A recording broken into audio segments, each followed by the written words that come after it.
We've got live stream going. We do have, so welcome councillors, members of staff and those in the public gallery and those watching on live stream. So just want to start with, we have just the one apology. Yep, so that's Councillor Bond, so we'd like to move and second that. All way too quick. Darren and Leslie, thank you very much. All those in favour? Aye. Carried. Any declaration of interest? There being none, that's fine. Moving on to public forum, we have Karen to speak to us shortly. Just want to read just a brief acknowledgement. And so, Michael Skerritt, who's a local Kamatua, has lost his wife last week after a long illness. So I just want to acknowledge that, and our thoughts go out to Michael and his family. Karen. Excuse me, point of order, Chair. Yes. It regards Resolution 9 from the committee meeting Council held in discussing the Code of Conduct with the Fire Brigade, and that resolution stated that the Mayor would be posting an apology at the next available Council meeting, and which is today. Is that, I'm just asking, is that going to happen, as in accordance with that resolution? Thank you very much for your inquiry. I'll decide on that later on. Karen.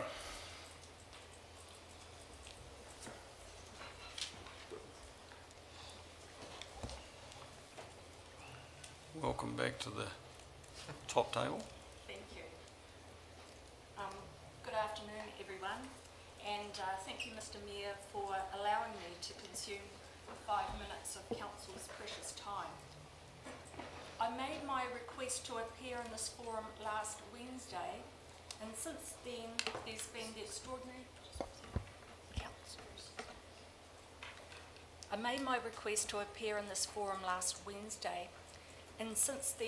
extraordinary council meeting of July 26, 2024, which also informs my point of view. The now common practice of live streaming council meetings is a good thing for those who have an interest in council in terms of decision making and council behaviour. It also serves as a record that can be searched and rewatched through the council's YouTube channel. Anyone can access these live streams, and any lay person, as is the norm, can publish commentary about their observations on a variety of media platforms. And it's because of this, I encourage councillors to get into a habit of asking for significant divisions in voting to be recorded during the meeting. I suggest this is good practice for 3 reasons. 1, that the public has a right to know how individual councillors voted, especially regarding contentious issues. 2, it is a way to ensure all votes are counted by recording those who have voted in favour of a motion and those against. And 3, it is the official record to be adopted into minutes. On June the 21st, 2024, an extraordinary council meeting was held that I believe was significant not only for the people involved, but also in terms of historical significance. I congratulate everyone who contributed to the meeting. It was obviously a very difficult occasion during which you conducted yourself so very well. The Deputy Mayor, Tom Campbell, did an excellent job encouraging everyone to have their say before deciding the very serious motion which called for the Mayor's resignation. Subsequently, the 11 elected councillors were asked to cast their votes by a show of hands. As a result, the motion was lost, with the Chair recording 4 votes in favour and 5 against. It's at this point that I pause to offer insight into viewing numbers of councillors' live streams. I'm sure there are analytics available, but my own experience suggests the number of people viewing the live streams of regular committee and council meetings is low, maybe 25 or so. I caught the tail end of last Friday's extraordinary meeting, and the number appeared to hover around 165 watching in real time. However, during the meeting of June 21st, there was upwards of 1,000 people watching the live stream at the same time. I know at least one of those viewers was in Hamilton and another in Dunedin. And so it can't have just struck me how strange it was that the recording of the vote totaled 9 when it appeared 11 had voted or had been cast. So I texted Councillor Campbell, who I've known for more than 30 years, that same evening and asked whether 2 councillors had abstained from voting. He replied the following day with an account that had already appeared in the mainstream media that the vote was 5 in favour and 6 against, and he advised how each councillor had voted. When I pointed out he had recorded 4 in favour and 5 against, he candidly replied he missed counting Councillor Pottinger, who appeared via Zoom, and he hadn't counted himself. And that made perfect sense to me and was so totally understandable given the heaviness of the matters being discussed. But I want to raise with you the level of discomfort I feel at the narrative that followed the meeting, where not only was it being widely reported the vote was split 5 to 6, so too was the record of how councillors voted, and council didn't object. As a journalist and communications specialist with more than 20 years' experience across both, I understand PR spin and communications witchery, but both must be based on fact. The fact that 2 votes weren't counted was an error that made no material difference to the outcome of the decision. I have my thoughts about how it could have been handled should you choose to ask me. If only good practice had occurred, calling for the division to be recorded, Councillor Pottinger would have realised his vote had been missed and Councillor Campbell would have realised he hadn't put his hand up at all. Again, during Friday's meeting just past, there was a vote that was locked at 5 in favour and 5 against. This time only the chair's vote was recorded because he used his casting vote. It's another example of a time when a record of the division should have been made.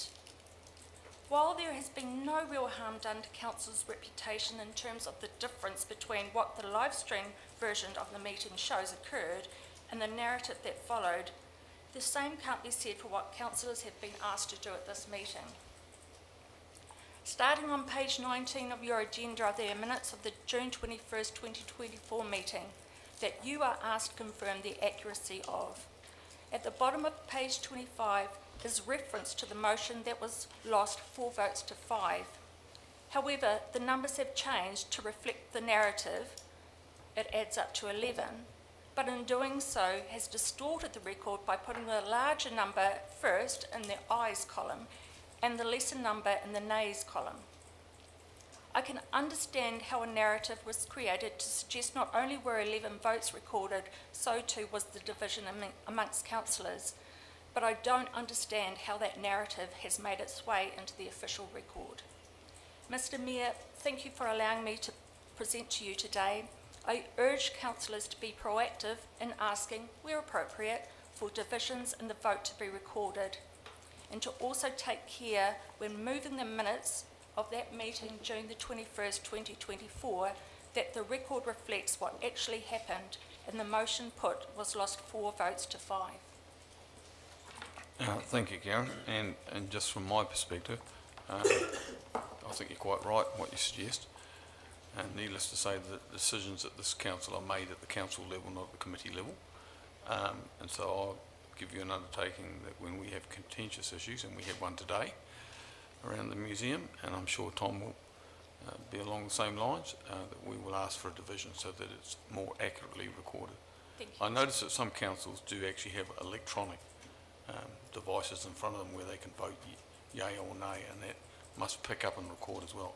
Whether we go to the cost of that, that's something for a later date, but thanks for your feedback. Questions, councillors? Yeah, Tom.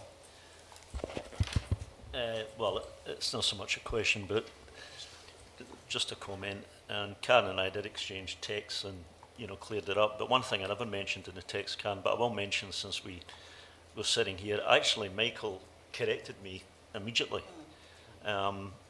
Because you're right, I never counted myself, and Michael said no, it's 6-5. So if you listen very carefully to the live stream, you will actually hear him saying that. You can hear it coming across. And it was correctly recorded, but you're right, I just miscounted, but Michael corrected me immediately. And can I just respond? I think that's Sure. where the issue comes about who's the official record. And if it's recorded by the counter of the votes, then, Yep. you know, it could have, yeah. But I didn't hear that. I didn't hear the conversation. Sure. Okay. Thank you for that. Other questions, councillors? No? Thank you very much for your time, Karen.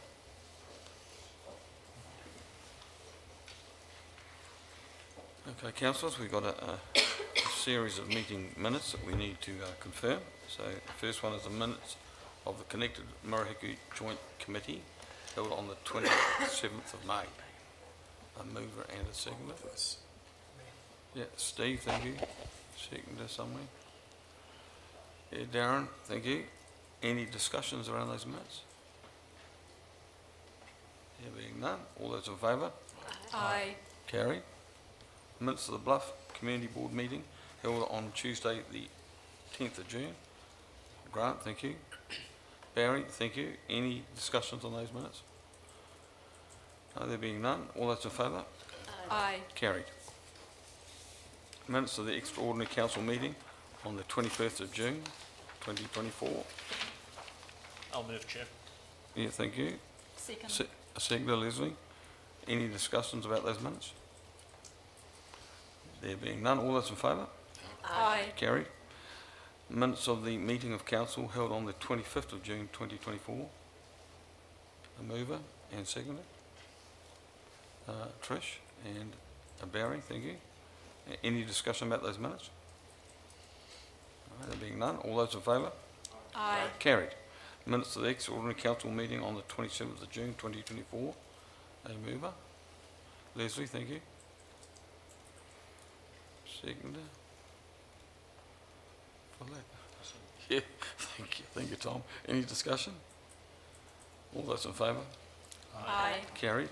Minutes of the infrastructure and project committee meeting held on the 2nd of July with a recommendation that around a report being required or a paper being required to full council, which I might note we have that today. A mover and a seconder. Steve and Trish, thank you. Any discussions on those? No. All those in favour? Aye. Carried. Minutes of the hearing of the parking control bylaw held on Tuesday the 9th of July, and it has a recommendation to council to adopt a control bylaw with changes as agreed to in resolution 6, and 6 has A, B, C, D and E. So if I can, Mayor Clark, I'm Certainly. happy to move the recommendation to council, and in doing so, just highlight the fact that suggestions were considered, and I'll use the example from one of the submitters that instead of people being required to enter their licence plate, that the tyres could be chalked. Now that was an old process that ran in line with individual meters, and the tyres were only chalked when that individual meter was expired. It is not a legitimate way for us to consider when a free 30-minute parking period begins. And so whilst it looked like the recommendations were just coming through, there was some practical common sense being applied in quick decisions. I mean, we listened and explained, had it explained, and it still just didn't add up. So those things were considered, and in doing so, happy to move those recommendations. Thank you. A seconder. Yeah, Peter, thank you. Any discussion about those? No. There being none, all those in favour? Aye. Carried. The minutes of the Extraordinary Infrastructure and Projects Committee held on the 9th of July. Move that way. Yes, thank you. And a seconder, was that you, Alex? Yep, thank you. Any discussion about those minutes? There being none, all those in favour? Aye. Carried.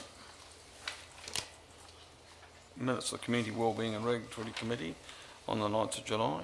Move they be received. Yeah, thank you, Darren. Second. Seconder. I've lost the voice. Where was it? Oh, Barry. Thank you. Any discussion about those minutes? There being none, all those in favour? Aye. Carried. Minutes of the Finance and Policy Committee meeting on the 23rd of July with I'll a move and the recommendations, that's you, Leslie? I'll move those, but with a slight alteration to the recommendation on page 69. I think that recommendation to council should read, if the sale of the IHCL Group EIL share in PairNet occurs, that council requests that Holdco consider a special donation dividend to the museum fund up to the value of that sale. Yes. Okay, thank you. So A second to that? alteration I'll With it, accept. yep. You got that, team? Yep, thank you. A second to Darren, thank you. Any discussion on those minutes? No? All those in favour? Aye. Carried. Elderly persons housing, dog. So we have a paper there for that, which is item 14.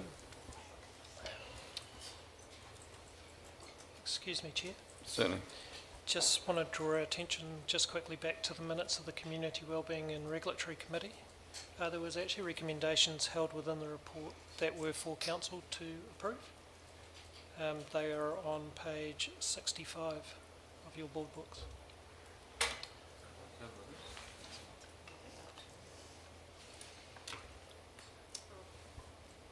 My apologies, Chair. There are recommendations on that page numbered 6, 7 and 8, and happy to include those in my recommendation to receive the minutes. Thank To you. be amended to include recommends to council, that council. And who was the second? Was that you, Barry? Yep. Barry was seconded. Happy with that? Looking blankly at me. That's all right. Yep. Well, Leslie, you second that as well? I'm happy to agree with that. Yep. My sheet here didn't have those on. Any further discussion about those suite of recommendations? No, there being none. All those in favour? Aye. Carried. Thank you for drawing that to our attention. Elderly persons housing policy dogs. Aaron.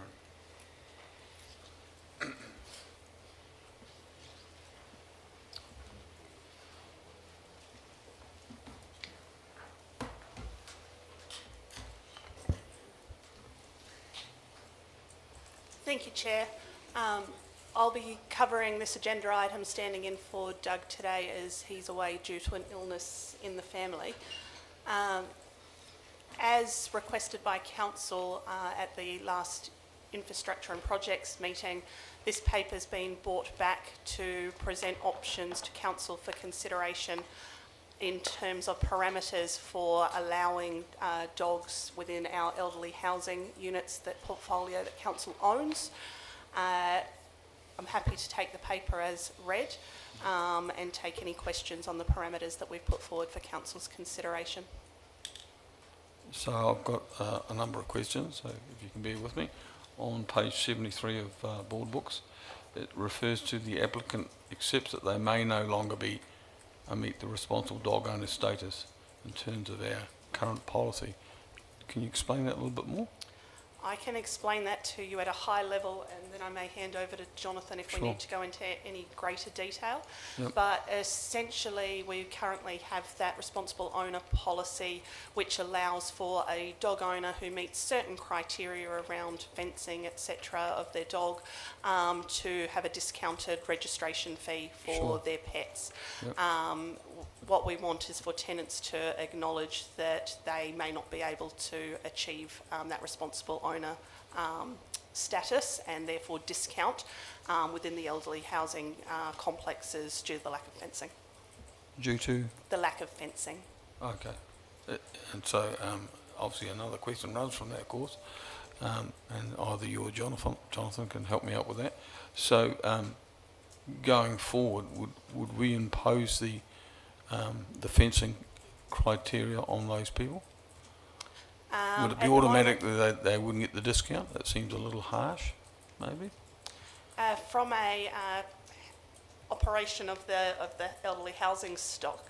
Yeah. There are some properties where it may be appropriate to fence off areas of the property, and that's Okay. something that we'd need to look at on a case-by-case basis, and that would be at the tenant's cost, both to Yep. install that and remove it. That's not going to be appropriate at all of our complexes, though, Yep. which means that in that instance, I would expect those criteria won't be met to Okay. achieve that discount. But I guess the discount doesn't really solve the problem, does it? Of whether you can have a... Well, if we take away the discount, given that most of the people in our elderly care units are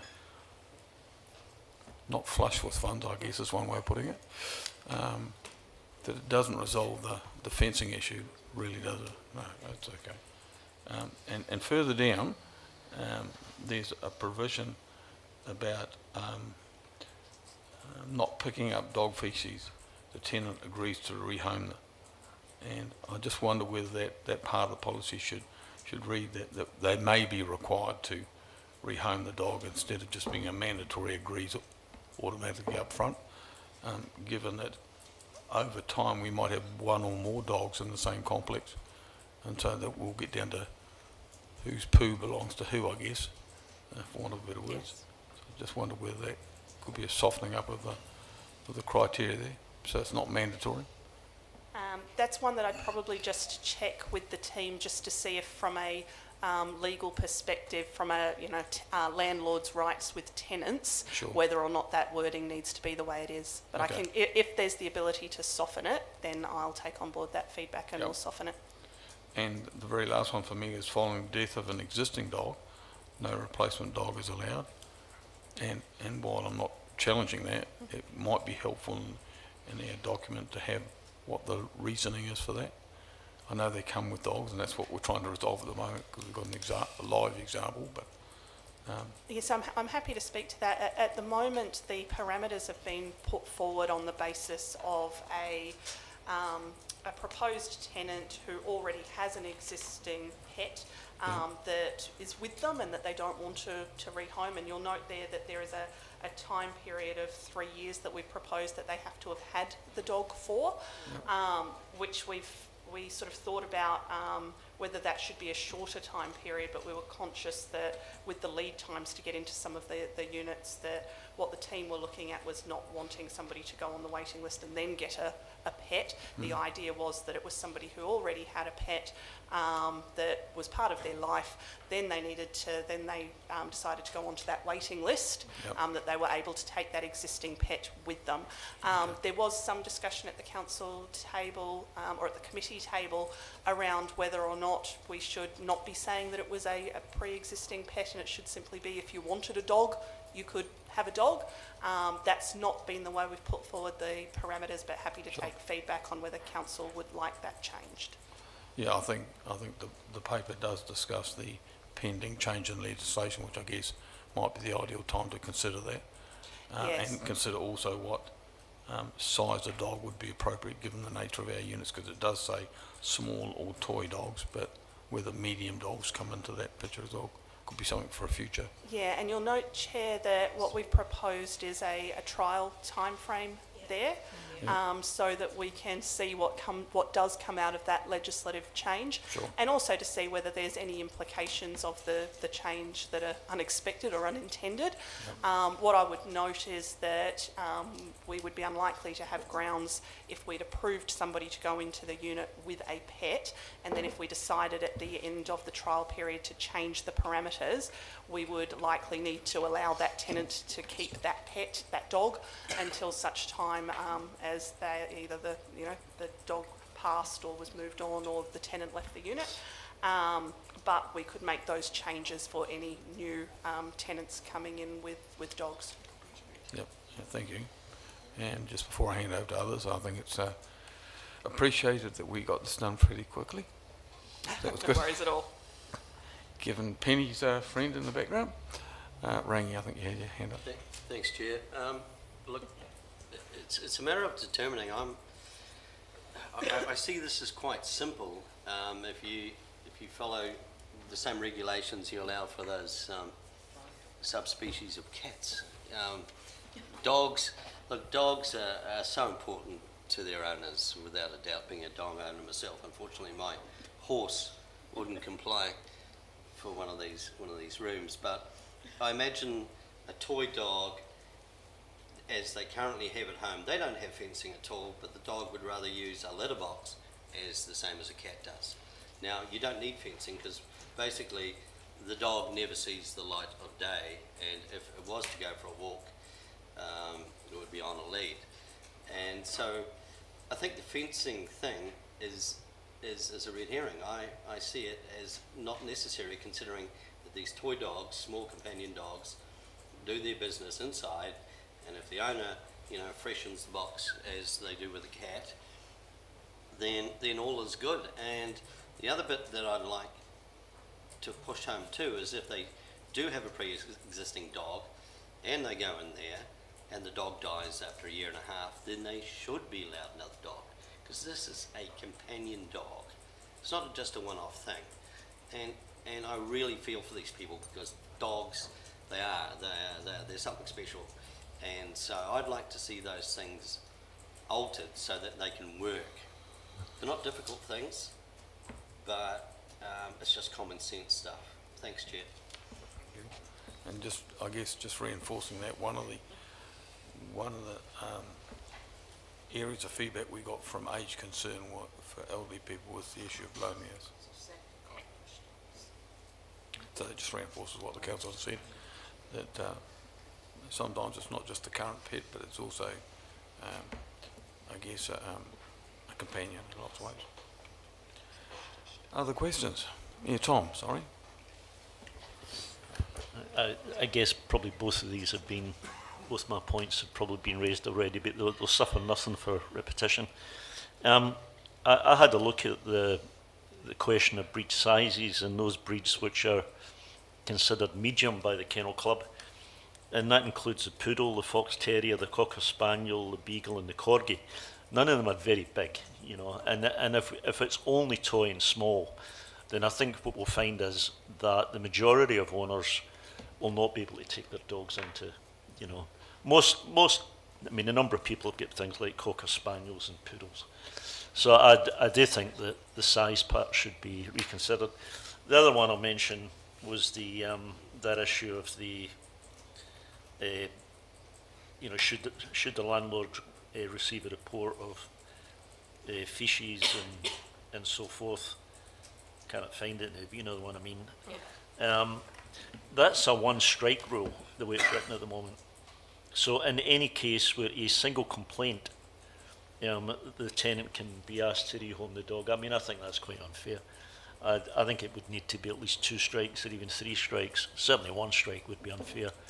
I don't think anybody owns a dog that has not did a dump somewhere unexpectedly. So to then have to rehome that dog because of one offence, I think is too much. So I would ask you for another look at that one.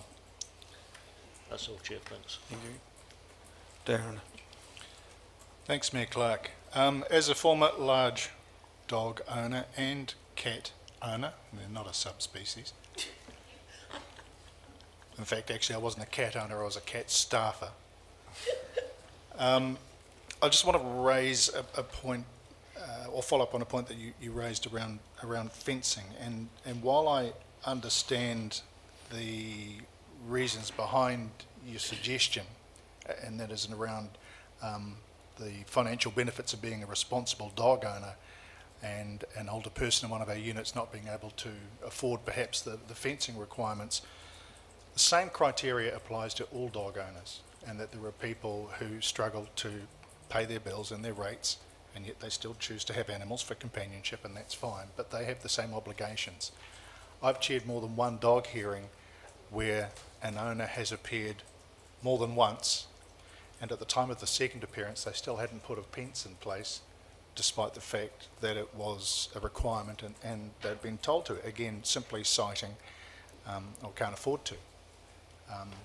So to soften that rule comes with potential problems, so I'd recommend against leaving the fencing requirement in. I mean, what's there to be a responsible dog owner is there. It's not a huge discount. There used to be a process whereby in order to get that, you had a visit from an animal control officer. But that's kind of like going around and chalking the tyre of every vehicle to make sure it gets 30 minutes, and we've gone to assuming that everyone's a responsible dog owner until they infringe. So for that reason, I think leaving the fencing requirement there makes good sense. So just a question for you on that, Darren. So when you consider the work that you've done around, I guess, the general population, general public, these retaining fences for some of these dogs is a fox you can get up to a reasonable height and jump in. Are we going to end up with some of our units having quite substantial fencing out the front or the side of them? Like, is it going to be fairly high, and does it require to be a certain height? I don't know. I just don't know the answers to that. But It's good judgment by the dog owner, because they should have a good understanding of how high their dog can jump. I can tell you that the great weight of Newfoundland surprised me in the height that it was able to achieve when he jumped over a farm fence gate to get out of my property. Yep. But the smaller dogs certainly can excel over Sure. a fence quite easily. Yep. Okay. Thank you. They are tough, but it also becomes part of the responsibility of owning a dog. Yep. Thank you, Aaron. Thank you, Chair. I just want to apologise if we've not been clear in the way we've put together the report, but it wasn't our intention to advise that there needs to be fencing at the property. What we were advising is that there may be properties where a tenant may approach us and say, can I fence off a small area to put a kennel or something so I can leave the dog outside when I'm, or something like that. But we're not requiring that. What we wanted to be clear on, though, is if a tenant comes to us and says, I want to fence off an area, and we say that's not something that we can accommodate at this unit, we wanted it to be very clear that they couldn't then go to our regulatory team and say, I can't achieve your responsible dog owner's status because of your other council policy, therefore I need the discounted rate anyway. So it was simply acknowledging that you may not achieve it without the fencing, but we were not proposing that you are required to put in fencing in any way. Thank you. Grant. Yeah, thanks, Mayor. A couple of points. I agree we probably need to have a relook at the replacement pet, if a pet passes, given that they are really important animals to people that are often, experience loneliness, and it's the solitude they get from that dog. So I think we should revisit that. And the other one, probably, given it's a criteria, is around the regular checks with the vet. I think that probably needs to be changed as, checks with the vet as required, because if it's a perfectly healthy dog, it doesn't need to go to the vet, and most responsible owners would take it to the vet if it's required. So I think we just need to change that because it's a criteria. Thank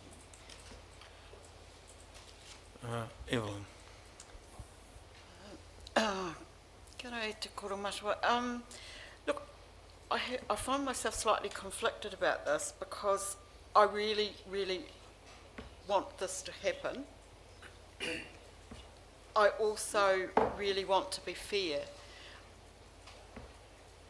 I think that we haven't yet even started this journey, and we're already looking at changing the process. This is triggered by one application.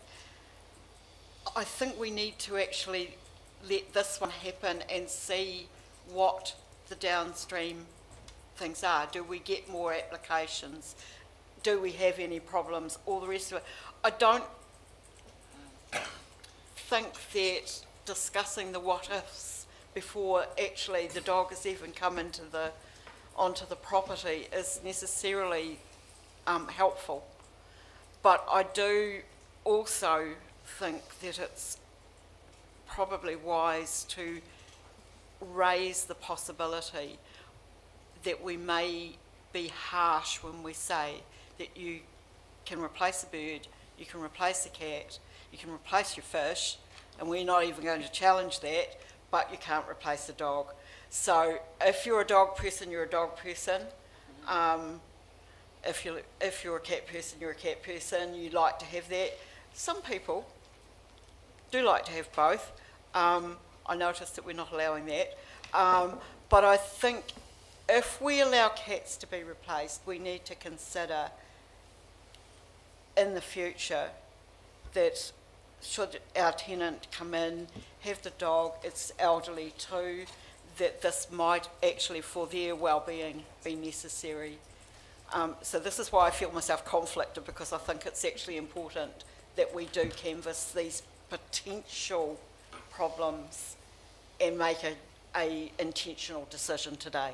Can I just seek clarification, Chair? When we're talking about allowing people to replace a existing pet once it's passed, are we actually talking about that any tenant may now have a dog at any time? Surely we're not saying that if you bought one with you, you can replace it, but nobody else can have one. We're simply saying if you would like a dog within the elderly housing complex, you can apply to be approved for a dog. Is that? Well, I think this will be a Pandora's box once it gets going. I think I tend to quite a think few of the so. elderly will see this as an opportunity. The 3-year criteria, I guess, will preclude some, and so that's a bit of a catch. Some may come and say, look, we've got a family dog that the kids don't want anymore or whatever, and I'd like to have because I'm bonded with it. I mean, there'll be lots of scenarios here, and I think the legislation will give us a bit of a steer on that. I'm picking that once we get to the end of the legislative process, I suspect we'll have other people saying we would like to have a dog as well. So it might force a bit of a rethink, but that's not necessarily a bad thing. This gets us across the original hurdle of the one woman that's got the dog that wants to keep it. Trish. My comment is similar to what Erin just raised. It may well be that people who are in these places may decide that if somebody can have their dog replaced, why can't they have a dog? And obviously, as a part of the review process, that would be considered. But it is something that we, as you say, Mayor, opening a Pandora's box, that we do need to be very careful that we're not making it difficult or quite difficult for those who don't have a dog now, and it seems to be it's favoured to those who do have a dog. And just in reflection to that, I think the case that's brought this to a head was an existing client coming to one of our units who has an existing dog, where the others who say, yes, we would now like to have one, there's not an existing relationship. And that's not to say that we won't allow that in the future, but like you say, we've got to be careful on this because we could end up with as many dogs as there are tenants. Yes, that's right. Yep. Leslie. Thank you, Mr. Chair. Seems to me that we're vastly overcomplicating a report that we asked staff to bring back on the very simple issue of if one of our prospective tenants has an existing pet dog that they have had for at least 3 years, they may be allowed to bring it into our units. That's what we asked staff fundamentally to come back on. I agree with what Erin then further said about the fencing requirement. Without the fencing there, and almost none of our units have fencing that we would see currently as acceptable for the responsible owner dog provision, then no owner of a dog in our units will meet responsible dog owner. And we did not ask staff to come back today with a recommendation on agreeing that we would fence all our units. Because that brings us into a whole new issue of increased costs for our rental units. We did not ask for that. We asked for a very simple report on prospective tenant with existing dog that they have owned for at least 3 years being allowed to keep that dog in their unit till the end of that dog's life. We did not ask for the then complication of if that dog dies, it can be replaced with another dog, because if we had said that, that is giving a personal right to one tenant of the many that we have in our units. And of course, almost every other tenant in our units would then say, but if that person's allowed to replace their now deceased dog, you're giving them a new right that none of us have. We would all like to now ask for a dog. we didn't ask to get into those complications. We asked for a simple report on a specific case.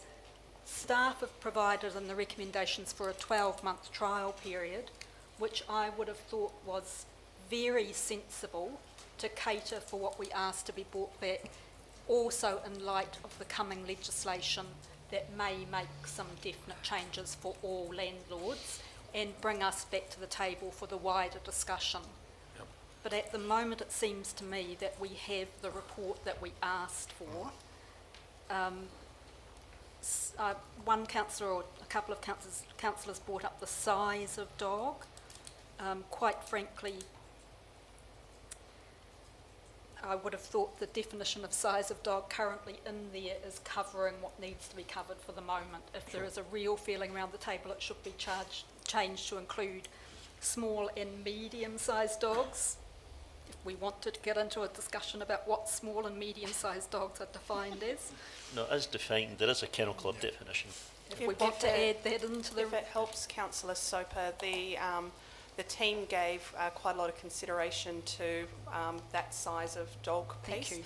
And the justification, the reasoning for sticking with the toy or small dog was essentially to do with the size of the units and the space for a dog to be, and that they essentially thought that, you know, a dog that was spending a lot of time on somebody's lap or curled up on a small couch was appropriate, but a larger dog that was going to be primarily on the floor may cause a hazard for elderly tenants. So that was essentially the team's reasoning for sticking with that criteria, but obviously open to feedback around that. Thank you. So if I can just comment there, that in the context of what was brought to us, it was largely a lap dog. There are definite health and safety issues if we're talking about elderly people and larger animals that have the potential to be tripped over. So I can, with that explanation, I can understand why the definition is there at the moment. I'm quite happy with that. In fact, I thought it was a very good report to cater for what we had asked staff to come back with, and to give that 12-month trial that allowed for whatever the government legislation is going to bring forward, when we could then potentially have the wider discussion, including the wider discussion about the expense there may be in fencing all of our rental properties. Yep, thank you. Thank you. Rangi, Steve. Thanks, Chair. Councillor Soper just said brilliantly and far better than I could have. Yeah, I think great job to the staff. It's a job well done with the task that was given to you. I'd like to see the scope around the size of the dog lifted to potentially medium, in line with what the Deputy Mayor has said. But other than that, I think, you know, we are dealing with Pandora's box potentially. So Thank you. Job well done. Yeah, Rangi, last speaker. Yep, okay, look, I think thanks to Leslie and Aaron, we have now been given the solution to remove any complexity about this, and that is by saying you are allowed a toy or a small dog, and we will treat it as though it was a cat, and the same laws apply. So you can get one anytime you want to, or you could have it for a day and a half before you move in. And if you treat a small dog that way, there are no complexities. It's simple. You don't have to, a dog, an owner might find moving in, they might have lost their partner, they can now get a dog, and that's great. I think it's brilliant that this was raised, because now it simplifies it so easy that if you treat a small dog like a cat, like the rules are for a cat, then we have no problems, and end of story. It's so simple. So thanks for raising those Except you issues. don't have to register a cat. No. We'll go on all day at this rate, and we do have a very long document. Alex, the final speaker. Sorry, Tom. Thank you, Mr Mayor. I'm sorry, Councillor Pottinger, but I've really got to disagree with you there. If you've got a brand new little puppy, be it a chihuahua or whatever, that thing has got boundless energy. It's going to be zip, zap, zipping all over the place, under the thing, up the corridors, all over the show. It's just not, certainly not the same as a cat. So while I understand what you're trying to point out there, I really can't agree with you there.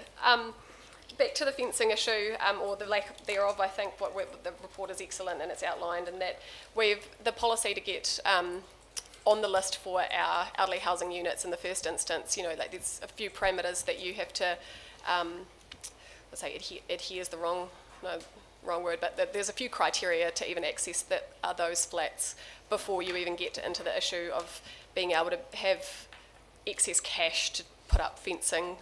Like if you were to be an owner bringing their compassionate companion in, you're going to either you're effectively going to forfeit that responsible dog owner fee, or you're going to pay thousands of dollars for a fence. Like it's not.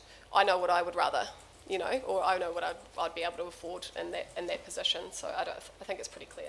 Thanks. There's always one, isn't there? One after the last one. Yes, Alan. I was just going to say that As a dog as owner. it's written here, some things I agree, some things I disagree with, but I think to start things off, we should probably go with what's here. Yep. Because it's a pretty straightforward document from the staff, and I think that's great, but maybe it's something that in 12 months' time or 2 years' time, we come back and relook at, and maybe there is then room to allow other people to get dogs once they're already in the homes and things, see how it starts. It's a transitional time, and I think to move forward, we probably need to go with what's here, and then, make it, an obligation to come back in a year or 2 years' time and revisit it and perhaps soften it and allow other things if it's appropriate. So I take it that you're moving all 5 recommendations, including recommendation 5 that says we'll come back in 12 months' time. Yes. And I'll second that. Yes, thanks. Thank you, Leslie. Yeah, Tom. Well, I'm going to persevere because next week, having made that, there'll be an old lady who'll come in with a poodle, and we'll say it's too big to come into the unit. The vast majority of dogs are actually categorised as medium. Then there are large and there are small ones, I know, but the vast majority of people out there who've got pets are classified medium. So if our purpose was to facilitate people, old people, taking their companion into the unit, then if we limit it to small dogs, then I would say that 3/4 of them will not qualify. I mean, very few of them have Alsatians and Afghans. We're talking about, I would describe as a relatively small dog, but the Kennel Club doesn't. So if you go on that basis, then I think we probably just cut off what we're trying to achieve in the first place, which is I would support that as well. Yep. That change. So, so that we get to the end of this discussion, Aaron, if you can just pass on the message that if there is a situation where we as in council staff might want to decline, that we get some heads up on that first. So if we had an application person came in with what Tom describes as a medium dog, it doesn't meet the criteria, that it just didn't drop them out of the system, that it could come here to say, because we're only talking about a 12-month period. Yep. We'll revisit this whole scenario. Okay, I just question, Chair, did you want to propose a change to the resolution, just noting that we would bring back any medium dogs for discussion to council? If you just add that into the analysis, where you've got it in the analysis, if you just add medium, toy, small breed dog in terms, that would sort of...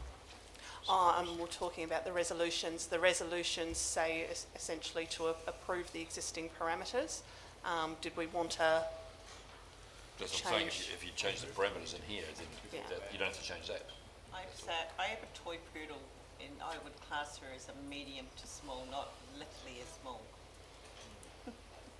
Is the suggestion that the page 72 reference in bullet point 3 under analysis Yes. have the word medium added after toy, small breed / medium dog? Yes. Yeah, that can stay as it is. That's toys. Then the resolutions can be passed as they stand. That would include criterias and I hate to be a person on process, but I'm not sure how we can amend a staff paper. We have to amend the recommendation that flows from it, I would have thought. Darren's giving the nod, so that's a blessing. Sleep well.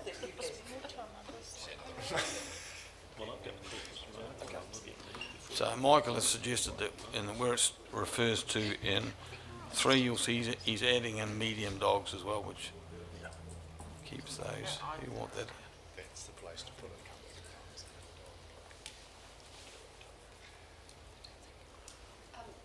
Sorry, Yeah. Mr Chair, just while you're making an amendment, would it be wise to also add Councillor Dermody's amendment around the maintaining good health of the dog, not requiring it to have its veterinarian checks?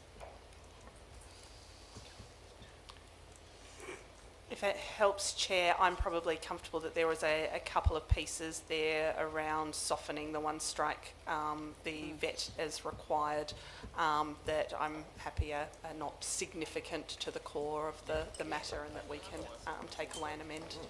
So we got that as well. We got that as well. Right, who do we have moving and seconding those? So, Alan, you're okay with that? As amendments? Leslie, you're okay? Yes, I'm okay with including medium-sized dogs. Yep. And the not regular vet checks necessarily, and not a one strike, you lose your dog. Haven't seen that. It's in the body, it's not in It's the in the, recommendation. that's in That's the what- body yep. as an understood Yep. matter, it's not changing the resolutions. Yep. Okay. All those in favour? Aye. Carried. God for that. Appointment of committee and amendment to government documents. Michael. Happy to speak to that if you Oh, like. you are? Chair Clark. Excellent. Having Thank you. raised the issue with you after last week's Finance and Policy meeting, our mana whenua representatives were not on the Finance Committee, nor were they or are they on Risk and Assurance. But in the changes you made in June, Finance now incorporates policy, and I think it's important that we recognise that mana whenua have a chance to not only have their say but have their vote at the committee level when we're dealing with policy. So that really just appoints them to Finance and Policy and gives them voting rights. Yep. Thank you. Happy to move the recommendations. Yep. Seconder. Grant. Any discussion on that? No? None? All those in favour? Aye. Carried. Thank you. That's just a city document, is it?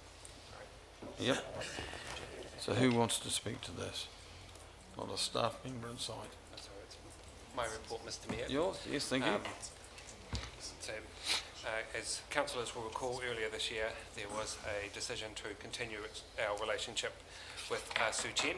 A letter was sent to Suu Chen, and following the visit from His Excellency the Ambassador of China, we received a reply from Suu Chen indicating that according to our established diplomatic protocol, we went to them first, so it was in fact actually our turn to go to Suu Chen, and so they haven't extended an invitation for us to visit during their tourism and industrial events in April and September. They happen each year, and so this report is providing options and approximate costs based on today's values of what that could look like, and we are recommending, in light of Council's earlier resolution, that a small but highly placed delegation go, and in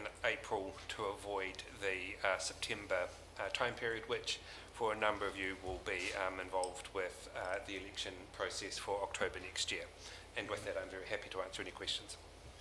Sure. So opening up the floor, and I guess the two issues that jump out for me are, do we go in 25, April 25 or April 26? The recommendation is the earlier of the two. And on recommendation 5, last time we went to Kumagaya, Ngāi Tahu covered their own costs. So I just think we need to make a decision on whether that's the case or whether council wears the cost of the representative from mana whenua. So Tom. Oh, question. Yeah. Sorry, can you just confirm then, Michael, that they visited us last?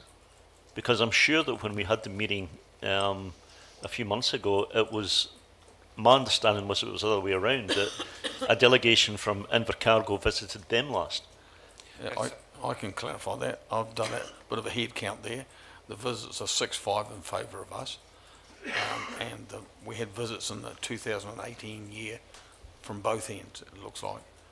And Leslie went on one of those visits. Well, I shouldn't say you went on one of those visits, but you were in China and picked up an award for us as well. So I think you're right, it is their turn to visit here, but they've come back and countered that and said we should visit them. Leslie? Just to clarify that last trip, which was for me an extension of a visit I was on to Vietnam, Yeah. was to collect the award, Yeah. which was actually not in Su Chen itself, but in Wuhan, interestingly enough. While there was a brief stop in Su Chen, I think it would probably be fair to say that our sister city in Su Chen would have regarded that more as a visit to Wuhan for the purposes of collecting the award we had been awarded by the International Friendship Association, rather than strictly a visit to our sister city. So with that clarification, that may change the view of which of us should be visiting So it's the fine. sister city, and I would probably agree that it's our turn.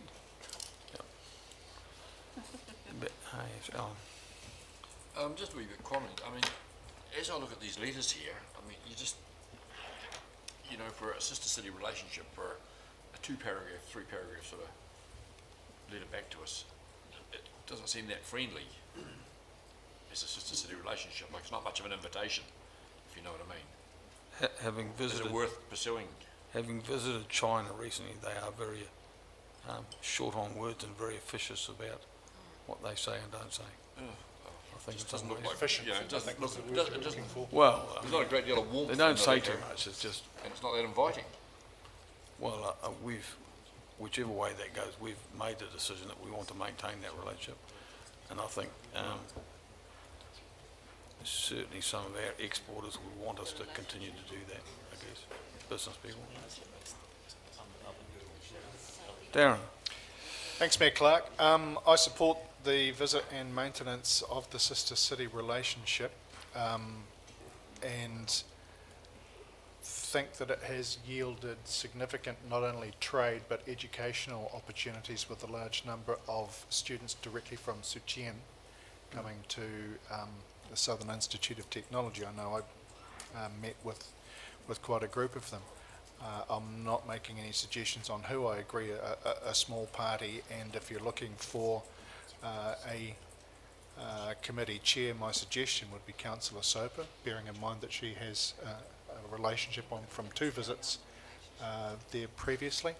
And if you're looking for a time period, probably April 26 would be a good opportunity for the new council to be cementing and confirming that relationship. See a lot of nodding around the table. Anybody like to further discuss the time frame? Tom? I would definitely support the April 26. I don't think we should go away again this triennium. Yep. I think it would be really testing the patience of our ratepayers if we did that. But I do think we should maintain the relationship, and April 26 I think would be appropriate. Yep. Excellent. Steve? Thanks, Chair. I support what's been said by Councillor Ludlow and the Deputy Mayor. Just for April 2026, but just for my understanding, for the option 2, the visit, September 2025, why would it likely to be only open to those members not seeking re-election? That's how I read it. Because I expect, Councillor, that those seeking re-election will want to be here campaigning. Because the election day is the 14th of October. It's certainly not a limit on those seeking re-election, but I would be surprised if those seeking re-election would want to be out of the country for a sustainable Yeah, I guess it period of supports time. the April 2026 because It's why we you're largely building a ruled it relationship out. and with people that may not be, won't be there. So, okay. So, Tom, would you like to move the Well, I will, but it was Dan who suggested it, so I suggest he moved it. Darren, I'm okay. happy to move, so with recommendation 2, that it be April 26. Yep. Determines the following councillors make up the delegation, so that's confirmed: the Chief Executive, staff member and interpreter, and Chair of Finance and Policy. It's up for council to discuss with mana whenua around that, but I would suggest yes. And if there's a wider business opportunity, then that, I think, would be something that comes at either that business's expense or is supported by the Chamber of Commerce. Yep. So, I'll just- second, Chair. Yep, thank you. I just wanted to clarify just one issue. So, given that I won't be here in April 2026, if you want Leslie to go, That's why I said Chair of Finance and Policy. well, you're assuming she'll be the Chair of Finance and Policy. No, that's not. Having been there previously, I know that those are areas of interest specifically to the Chinese. So in this instance, I wasn't necessarily reflecting on Leslie, but more the importance and significance to the Chinese of that role. Oh, I see what you mean. Okay. Yep, that's fine. So Right. maybe, Mr Mayor, that rather than determining number 3 now, that's a question for the new council. Correct. To determine Comfortable? once Yeah. it has been elected Yep. as to who will go, but that this council has committed that there will be an attendance. Yeah. That's all you can do. So I would probably therefore seek to delete resolution 3, and everything else can be, as Councillor Ludlow has suggested, with resolution 6 being amended to include at their own cost determined by the new council. Frankie. Yeah, just a bit of a point of order is that I think we should show respect to the new council and mayor in 2026, that this may be put aside, and they have the right to do that. And some other alternative option, delegation, numbers, whatever could be decided by them. They have the entitlement to do that. So even though we're doing this now and prescribing it, we have to be aware that come October 2025, this could be easily changed. Mayor Clark, Councillor Pottinger is 100% correct.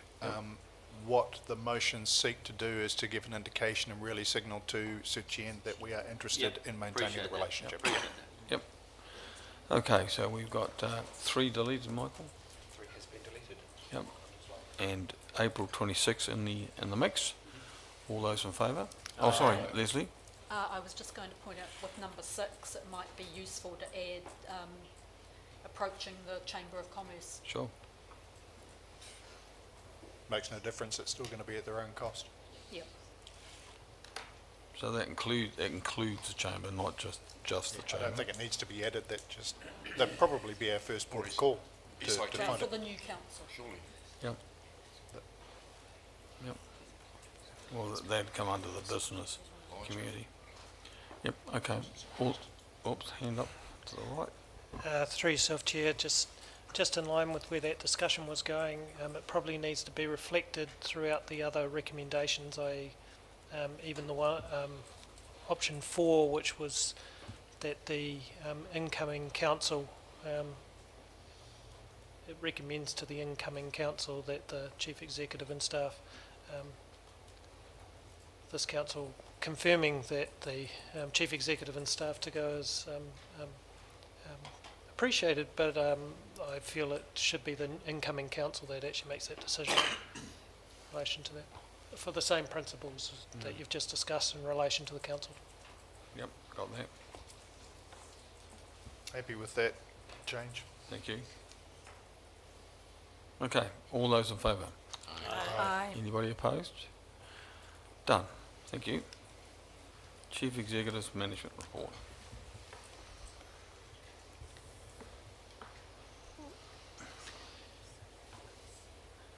Thank you, Chair. This report is obviously from myself as the Chief Executive.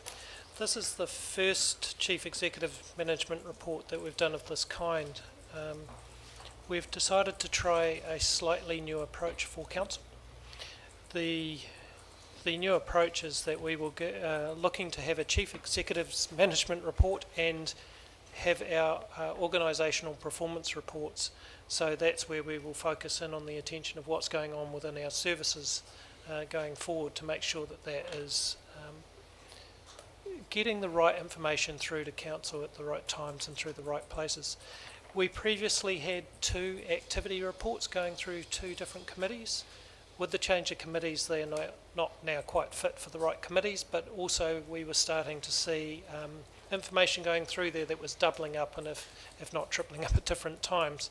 So what we're trying to do is refocus this report to be more strategically aligned, what's going on from a policy perspective in relation to government, what we're working on in strategic projects, but not focused in on the operations per se. We will bring that when we come back with the organisational performance report. Having noted that, this is draft. I will take the report as read, but I will highlight there's been a lot of work going in relation to the local water done well, or the since such time as writing this report. We've had a number of sessions and they have been reported back to both the Mayoral Forum and the CE Forum in relation to the progress work. What I would say as a highlight coming out of those is that the team from ICC is working quite closely in there and working both within the Southland space and with the Otago Southland, and we're very much working on a range of options in relation to that. Dare I say, it's a scale and placing yourselves and the individual councils within a scale of what you might or might not take up in relation to your path in relation to that. That leaves it open for this council and any of those councils to actually have that discussion, have that debate on where they fit and what they would like to take up as you go through that. It does not bind any council in relation to that process, which I think that's why I call it a highlight. It's been a very productive discussion, and the fact that we're able to be part of that has been, from my perspective, very useful. There is some reforms that I think you should be very aware of as well. I think I've highlighted in there the Holidays Act reform. I have my team here who will no doubt be able to explain components of that, but from perspective of that going forward, I think we'll be watching it with a close intent. There are some unique changes going through there. Obviously, when they go through, we have some legislative requirements from an employment perspective we need to work through. There's also, I'm going to then refocus onto the RMA. That is still going through in reform status. As you can see within the report, there is some recent announcements that have come through. At the time of writing this report, they were recent. They're not so recent now. And I do apologise for that, but it's timing in relation to our reporting. But there is that, what I would highlight there is that as a changing space. We still don't have clarity in relation to what the future holds in relation to the RMA. Just that it will change, and that it will change hopefully within the next triennium of the government's tenure. The last one I would like to highlight to you is the Finance and Infrastructure Fund. We've had some discussions since this was written in relation to what we can and can't apply for in relation to that fund. It's fair to say it's very narrowly focused at this particular moment from our perspective. Obviously from commercial perspective, not so narrowly focused, but it is from a council perspective. It does need to be about infrastructure that is enabling economic growth.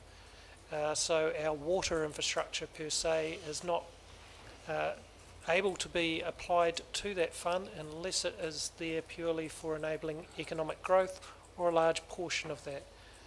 We do have some projects in that category, but not a lot. We are still working on what of our projects we can put into there, but as I say, it's limited. The other one I just really want to draw your attention to, and it's one of those it's a good news story, and something for me to celebrate as a CE. and I actually attended it, which was the Battle of the Bands for the councils. I'm pleased to say that our council actually won the Battle of the Bands and the musician of the show as well. It was quite an achievement. We didn't win it last year, but we've got the title this time round. So a big shout out to my team. I'm really proud of them to be able to take that away from. I think it was Southland District last time, so it was really proud to take that off them. But may the battle commence again next year. Excellent. Any questions? Any questions for the Chief Executive? Yes, Tom. Michael, the infrastructure fund, when you mentioned the fact that it had to be a project that would actually support growth, and you said that our water infrastructure projects were probably not in that category. I did think that the second water supply might be. Are you saying it is not? Just to clarify, that's economic growth, not just growth. It has to be economic growth. The additional water supply has high potential in relation to that. We do need to work through it with the funding agency, but from perspective of why we're investing in there is a big part of that which is about enabling the economic growth for industrial areas around down in the south of the city. So yes, that does have a component. Yeah, okay. You know, that's what I understood. I was just surprised when but you've clarified it. Thank you. Grant. Yeah, thanks, Mayor Clark.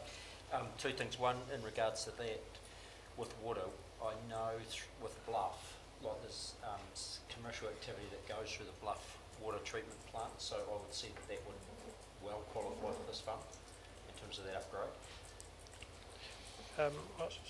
Through yourself, Chair, I know there were two questions, but could I answer that first one?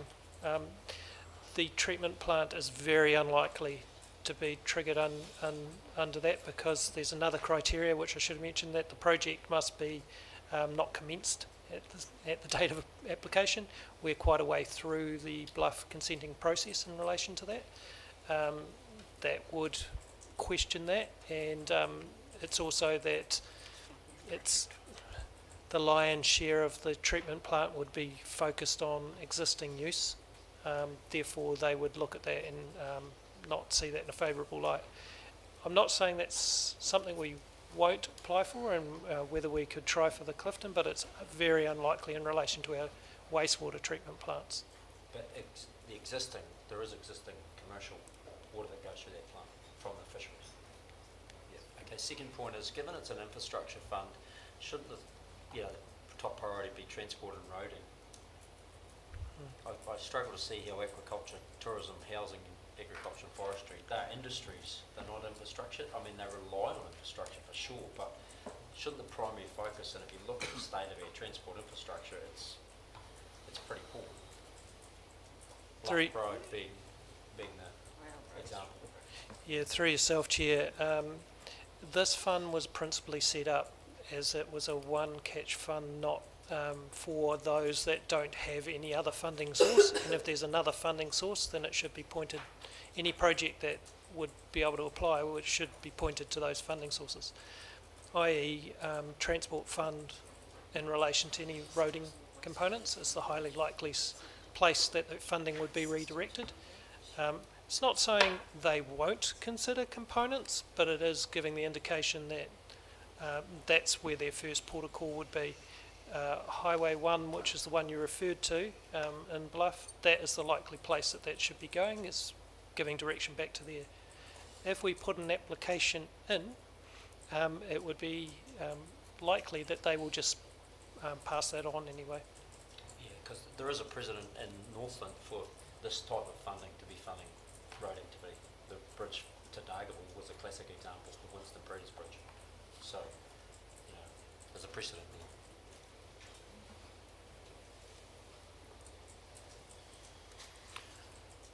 there. Any further questions? Somebody like to move that we receive the Chief Executive's Management Report? Darren and Tom? Any further discussion? No? All those in favour? Aye. Carried. Thank you very much, Michael.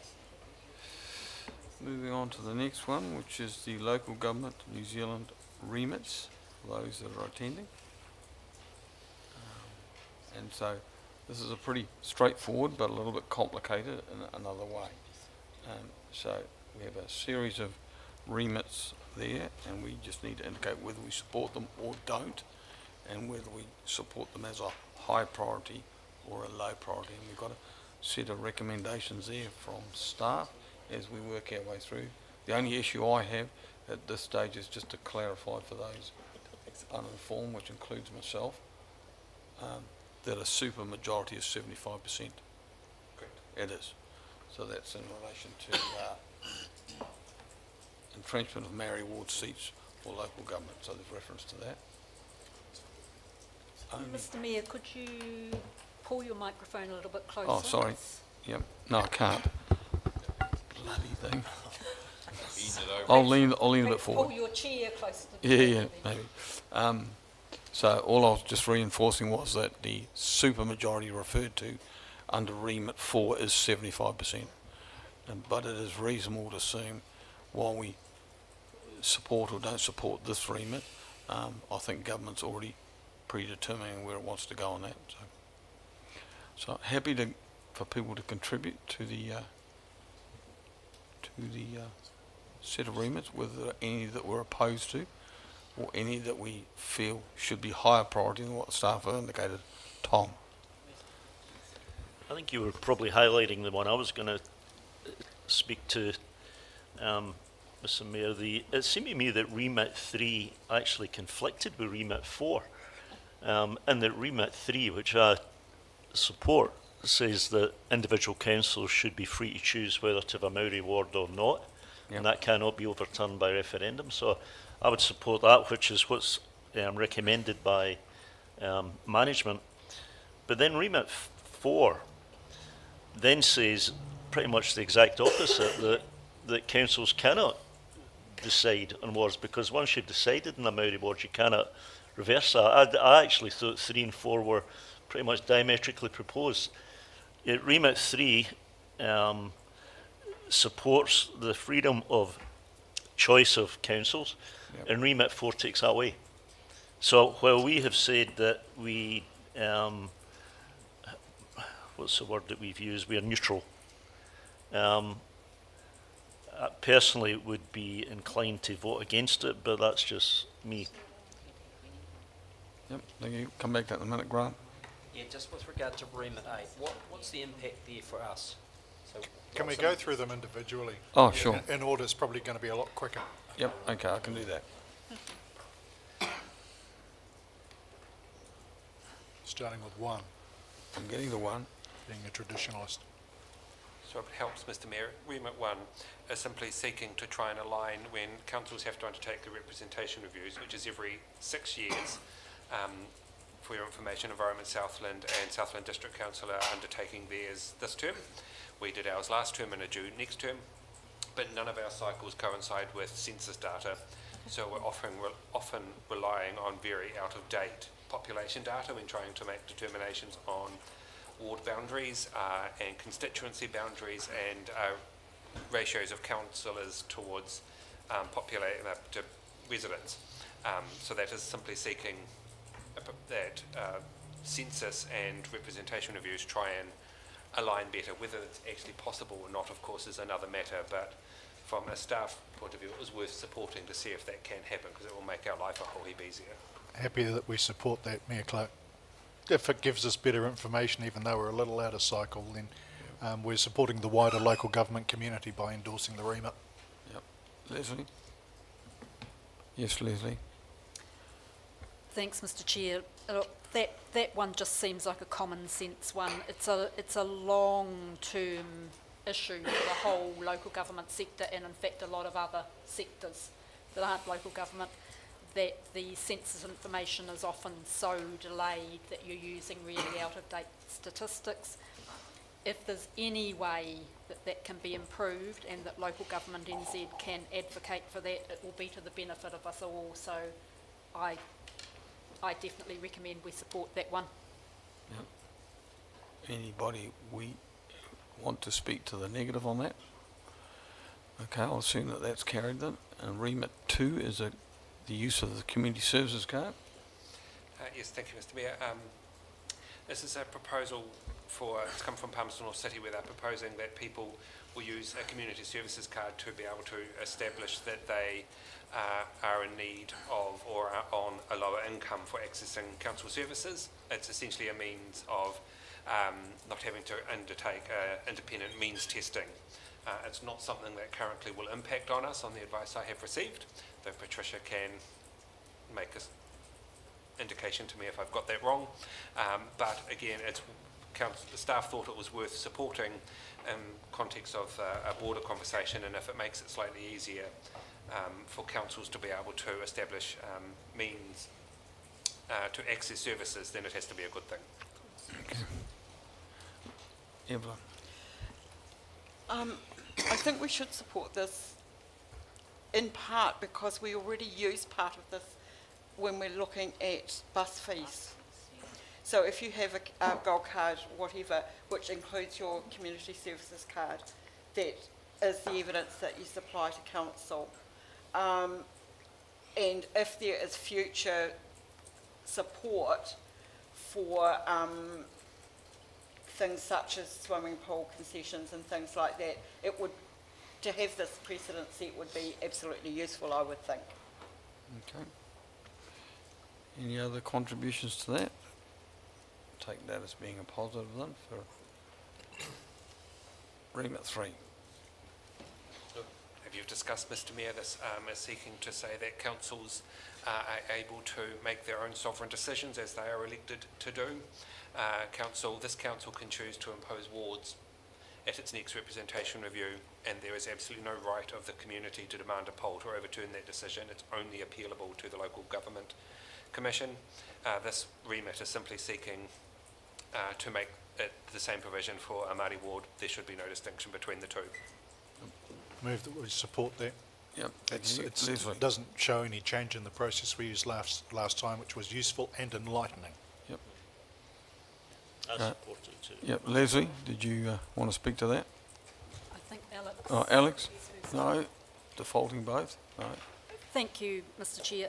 I was going to say on this one, I definitely support it, but because the earlier comment from Councillor Campbell came, I also want to say I support remit 4, because in fact remit 4 is a continuation of remit 3, not a conflict with remit 3. Yep. Remit 4 is asking that these 64 councils that currently have Māori wards have them entrenched by a supermajority, which I think is actually quite important and is entirely in line with remit 3, because remit 4 would prevent in the interim any of those 64 councils meeting a referendum initiated by their ratepayers in the time it took for remit 3 to actually become policy. So I see the two, remit 3 and 4, as totally in combination, and remit 4 protecting the intent of remit 3.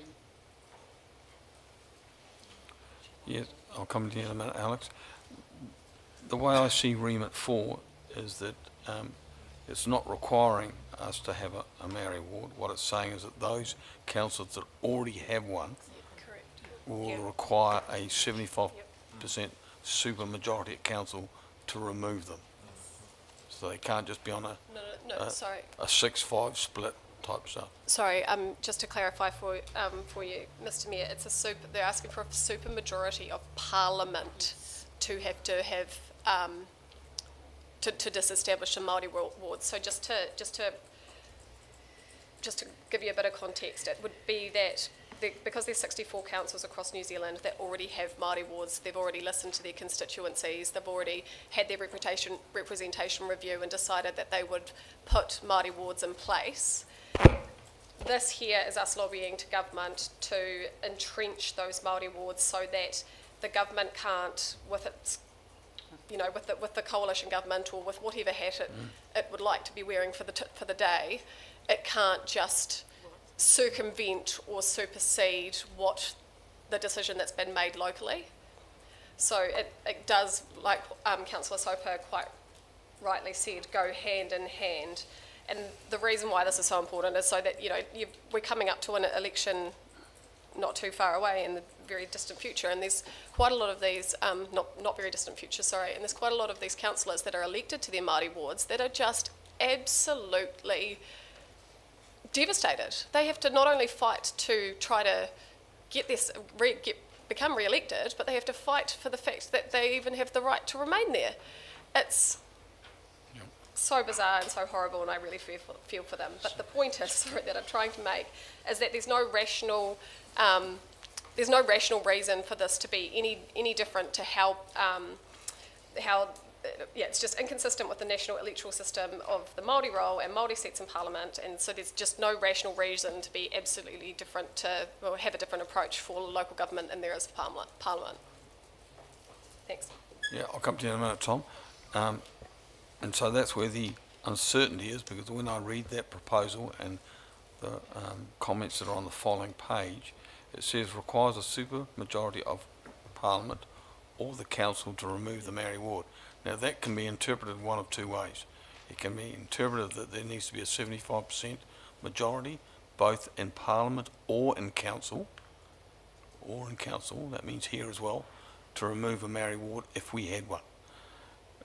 And the other interpretation is that it could be the super majority of Parliament, which is 75%, like they have with their existing Māori seats in Parliament, or Council could remove it. Now, if it's the latter, it means we could have let's say for argument's sake, a chairman's vote splitting a 6-6 vote on whether we had a Māori ward or not removed. That's the way I interpret it. I think it still needs some clarity around that.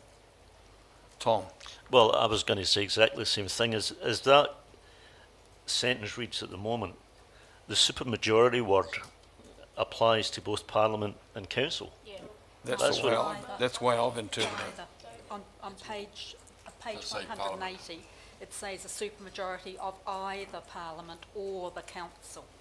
So the supermajority would be of either, but it would be a supermajority. The way supermajorities are thought of in New Zealand at the moment is only in parliamentary terms, to entrench such things as the Māori seats. Yep. But this would be saying a supermajority of either Parliament or the Council. Either way, for the 64 existing councils, and only for them, it would be an entrenchment that could only be overturned by a supermajority. Well, I read that, as that sentence reads at the moment, it says supermajority of either Parliament or the Council, which, I mean, I think the word supermajority, well, as I read it, it seems to refer to the Council too.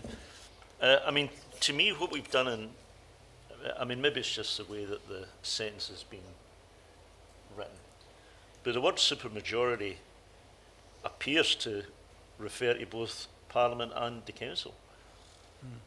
If it were only Parliament, then I would certainly support it. I mean, my argument, Chair, would be that if at under 3 we have said that councils have the right to decide to have Māori wards or not, which I fully support, then it ought to be the case that council should have the right not to have Māori wards or not. Or to remove one. Or to remove one, rather than having to be a supermajority, because otherwise, because at the moment councils can decide to have wards or not. Yep.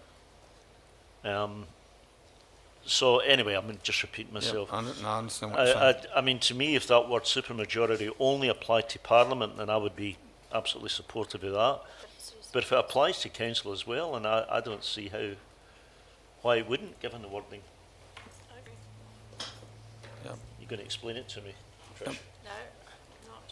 No, not. I'd be surprised if in remit 4 that we are asking the government to entrench this in legislation, but then we had a non-supermajority option to opt out of it.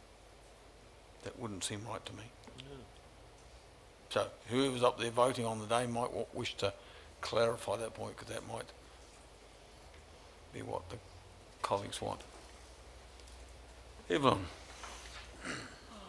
Yeah, kia ora koutou. I really want to draw to your attention that we have actually 2 seats in Canterbury at risk because it does not require a supermajority of Parliament to remove 2 people appointed under an Act of Parliament. So there are 2 people sitting in Environment Canterbury at the moment who could be removed without a supermajority, not necessarily at any decision by the ratepayers of the Canterbury district. So if we think it doesn't apply to us, not specifically, but it does actually sit a little bit closer to home than I particularly feel comfortable with. The other thing is too that I don't think it's a detriment to councils to have a supermajority to reverse a decision like this. Progress comes very slowly and it's been very challenging. As a person who sits at this table, whose mandate to sit here has to be renewed every triennium, I know what it feels like to leave this room and wonder if you are going to come back into this room again to sit with your colleagues. So this is at the whim of this council at less than a supermajority. It could be by 1 vote that you lose your 2 mana whenua reps. Now, you may not be particularly attached to me or to my colleague, Mrs. Coote, but the principle of representation is what we're talking about. To do that at less than a supermajority, I think, is going backwards. And for those councils who have either, by the wishes of their community and the voting of their community, chosen to have Māori wards, or who have made the bold step to actually be more inclusive in how they look at their ward systems. This could be at risk at the drop of a hat by the change of 2 members at a table. And the progress that has been made by those relationships could be lost. I would really urge us to support the idea of a supermajority being both in Parliament and at council tables to enable us as a country to actually make a little bit more progress on this matter. Thank you.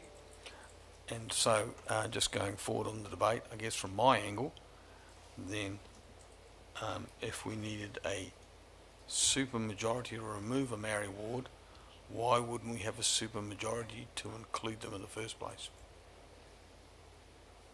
And how does that then sit with other types of wards that we may have that are not iwi based? And do we need supermajorities or just a majority as well? So just float that out there. So, Darren.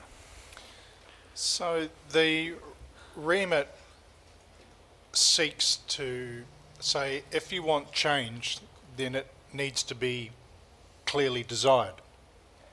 So if Parliament wants to make a change, which it can, but shouldn't, because it's not its business, and Lord only knows we'd like to have a say on how they have to operate, but we have to wait for that, then they need a supermajority.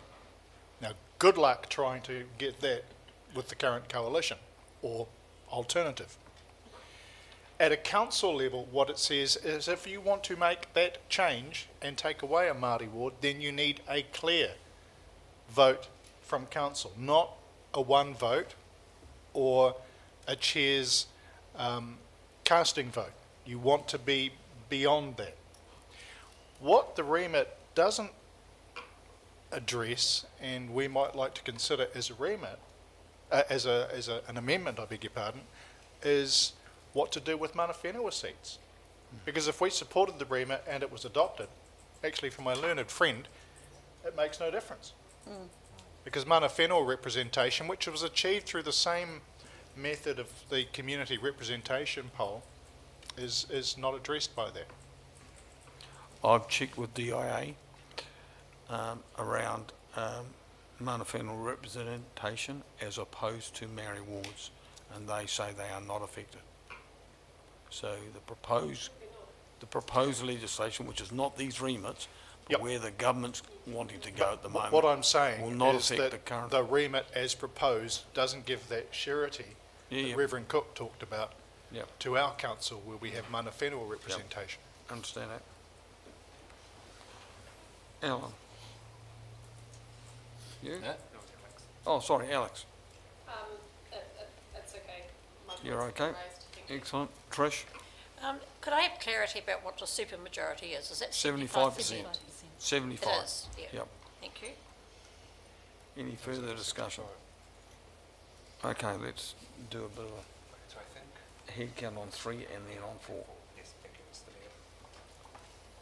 So on 3, I take it that everybody's in agreement with that? I, Yeah, thank you. I was just looking to see anybody shaking their head. On number 4, there's obviously some confusion around that, and we need to give our 2 delegates a bit of a steer on where to go with that. Are we voting in favour of that, or are we having a penny both ways to say that we won't be in favour if it's a 75 supermajority? Well, the proposal, Required- Chair, is that we be neutral, so Yes. So we'll be asked to vote or not vote. So if the clarification that you get once you get to the local government conference, or alternatively, we might be able to get it before then, is to say, from whoever's putting the remit up, does that supermajority apply to our decision-making as opposed to the parliamentary decision-making? And if that is the case, if it is 75%, are we okay with it? That's what I personally wouldn't be, but so that's what we need to clarify. Looking around the room, Leslie. thanks, Mr Chair. I actually think this one is an important one for us to support in collegiality with the 64 councillors who are our colleagues, whom it does directly affect. The fact, as Councillor Ludlow pointed out, that it does not actually apply to our particular situation Yep. is something that we could, at the next conference, decide to put a remit up ourselves. Considering the proposers of this remit, it is not surprising they have concentrated on the Māori wards and haven't thought about our unique situation, because our unique situation is reasonably unique. But as a principle about the importance of the existence of Māori wards and the level at which they should be entrenched, I would strongly recommend my colleagues that we support this remit. So I'm going to move 2 votes on this. One is that the supermajority applies to Parliament and to Council, and get a feel for that, so that the 2 colleagues going away know where we stand on that. And then I'll do the alternative one, which is requires a supermajority of Parliament and that Council remains with this standard practice of just a majority. So I'll do that last one first, and just a show of hands of those that are comfortable with the interpretation that a supermajority of Parliament or our routine Council majority is an okay criteria. So I want to see where the support is for that. Point of order, Mr Yes. Chair. Can I just point out that the comment on page 180 that it would be the drafting of whatever legislation was put in place Yep. that actually encompass the words around the supermajority? At the moment, it's the drafting that's important, and we haven't got the drafting in front of us. So it's the principle we're being asked to support. That's true, but the remit going forward to government from local government New Zealand is going to either request one of 2 situations, that changes can only be activated in this space with a 75% parliamentary support or a council majority. That's one option, depending on the wording. Or the other one is a supermajority that applies to both Parliament and to Council. I don't think that second option exists in the remit as it stands, though, Mayor No, Clerk. it doesn't at the moment. I know it doesn't, but when you go back to the original wording that Tom was talking about, and I raised as well, when you read the words, requires a supermajority of Parliament or the Council so that you could see that as being a supermajority of the council as well, to remove a Maori ward. Correct. As the That's what it government says. is required to do for Mary seats. Okay. Oh, well, I'll just put that then, that the What are you putting? straight Clarify interpretation. what you're putting and what you're not putting? Well, the wording is that requires a supermajority of Parliament or the council to remove a Maori ward. Now that, and you, when we vote on that, you're voting that the supermajority would apply to council as well. That's the interpretation we're voting on. So, all those in favour of that interpretation? 1, 2, 3, 4, 5. Those opposed to that interpretation, which is this. 1, 2, 3, 4, 5, 6. That's opposed, that remit 4 in its current wording. And those attending on our behalf might be able to clarify why. Hello. Yes, Alex. Just wanted to make a comment, Mayor Clark, that if, I know we're not, obviously we're voting on the remit as it stands here now, or we had voted on the remit and as it stands here now, but should I raise that piece around the council retaining its autonomy to vote so that it doesn't need a supermajority, would we consider supporting the remit in that form? Well, The reason why I raised that's that, what the I was reason trying why- to get to before. Yeah, is that, yeah. that we, The reason it why I may was be that gonna- we give our delegates some idea that if the interpretation, when it comes to discussing the remit, is that the 75% the recommendation that goes forward to Parliament is for Parliament only and not for us, then we might have a different position. And I would certainly be okay with that. So what that basically means is that we only need to have a normal majority of this council to have a Maori ward, to agree to one, and we should only have the same majority to remove it, because I think the needs are the same. Yeah. So if you know what I'm saying? If I you do. want- The reason why I just raised it is that, as with all remits, what goes forward to the AGM, everybody will vote on. We're voting on it, and as it stands now. But once the remits are passed, they then go to National Council, and that's when they get stress tested, and just the action plan, I guess, decides what happens subsequently post the remit is passed. Sure. So it's not saying, I guess what I'm trying to garner is that if this council, if it was changed slightly to alter, post this process, would we support it? And I guess I feel a bit of a sentiment, like you've said, Mayor Clark, that you would support it if it was with that council piece to retain its autonomy. So And I guess, is it worth a show our of hands two as to whether or delegates not we would? be able to express that if they get the opportunity to say, hey, we weren't in favour of the supermajority being imposed on council, but if we had our normal majority rights, then we'd be open to it. Yeah, and those delegates that are going forward to the conference will also get the chance to do that should they wish to speak. They've heard the discussion.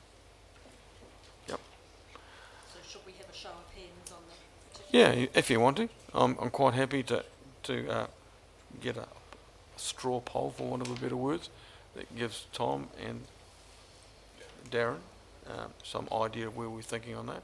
So I'll put it to the group that those that would be happy with the differential that a super majority of 75 should be on Parliament, but for local council it should be a majority. A show of hands that are comfortable with that. I'd be one. You have a majority there. Yep. Do I have a supermajority? So if you can keep that in mind, Tom. Was it a supermajority? Thank It was a you. pretty good one. It was a pretty good one. Yeah. It's a supermajority. Thank you very much. Probably it's formal, actually. Okay, remit 5 is a graduated driver's licence system.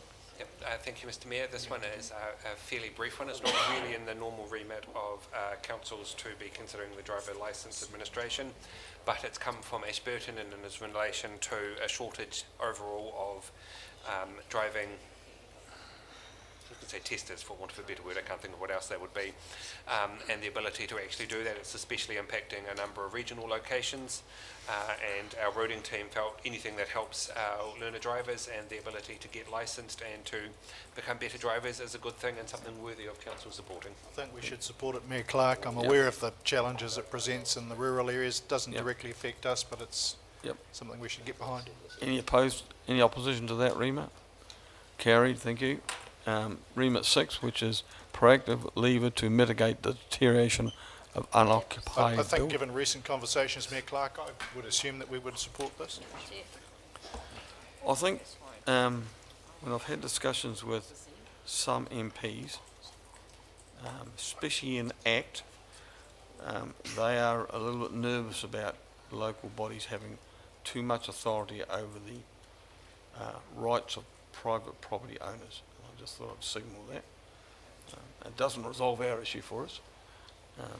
Wait till somebody puts a big tower up next to their house. They'll Yeah, change yeah, their of mind. course. Okay. Anybody opposed to that recommendation from staff that we support the remit and it's a high priority? Leslie? I'm not opposed to it. In fact, I'm very much in favour of it. But I just wanted to say, having recently seen the situation in the Gisborne district, I can absolutely understand why Gisborne has proposed this remit. It has definite advantages for our own situation. It is definitely an issue that I think is well worth Local Government New Zealand bringing to the table with some force. So I do, on several grounds, think it is a very useful remit. Yep, thank you.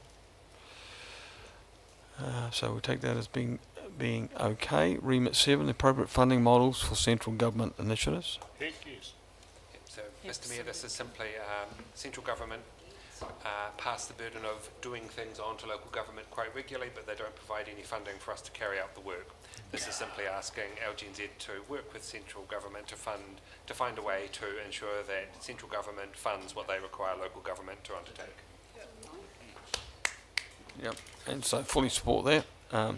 Again, having spoken to some MPs and ministers, there does not seem to be an appetite for GST returning. There does not seem to be an appetite for government departments to pay rates. So we'll be pushing this uphill. Why would they give us some of their money when they can just ask us to do the work for nothing? So by way of legislation. Yeah, I know, Leslie. Yep. Thanks, Mayor Clark. On this one, I would suggest not only should we support it, but since we're being asked to prioritise them, that this would clearly, I think, be our number one Number priority. 2. Number 1 follows it. The what? Number What's it? one priority. Yep, got that. That's right, thank you. Remit 8, which is the, Was the GST. yep, That's my number That 1. would be given It's based a on tax on a tax. conversation. What's this chance? Number 7 is It's up the probably top number end. 2 then. yep. Might be able to drop rates 15%, who knows? Yep, I'll leave it to our 2 delegates to sort that 1 and 2 out over a beer the night before. Okay. Somebody like to move those?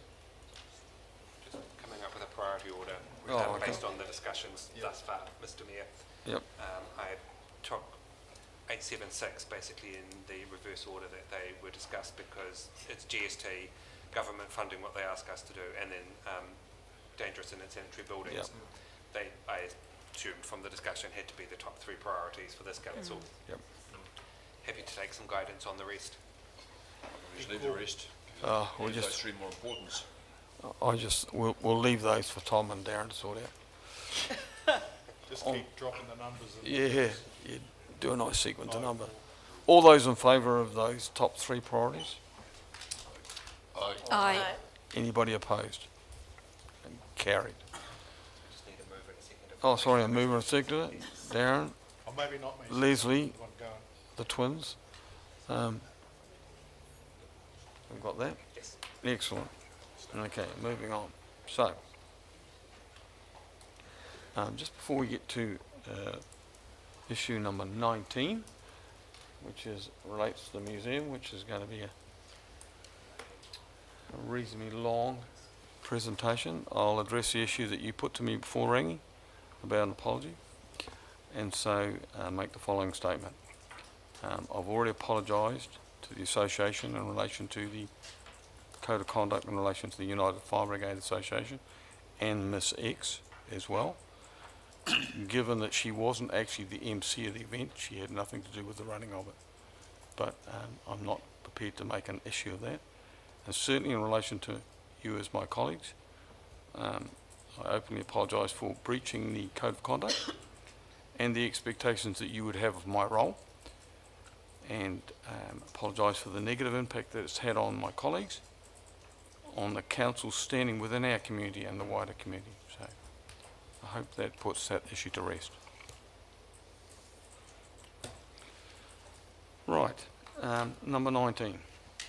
So, this is probably one of the most important decisions we're going to make, is the issue of Tom's way to the toilet. He already knows what I'm going to say.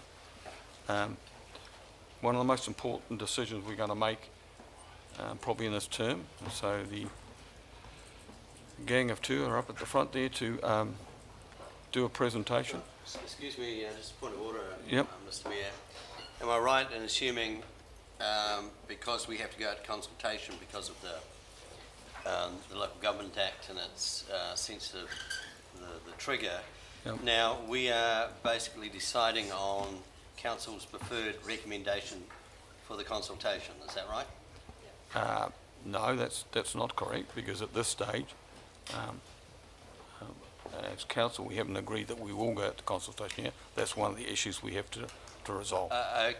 Okay, so you were saying that Council potentially will go against the Local Government Act, and any decision it makes will be subject to a judicial review. You would have us put ourselves in that space? I didn't say that at all. No, well, you What I did. said, councillor, if you ask me a question, have the respect to listen to my reply. I have not made any decisions or recommendations in relation to consultation. What I have said is, and Tom will be fronting this issue, is that we may not need to go to consultation if you listen to the advice that he will give and I will give. And if that's the case, that's fine.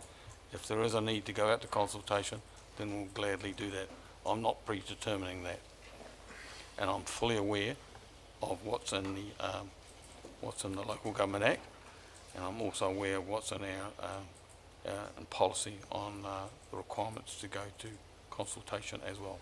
So all I'm signalling at this stage is that this part of the meeting, after the presentation by Lee and Erin, will be very structured and will abide by standing orders in a much more structured way than we normally do.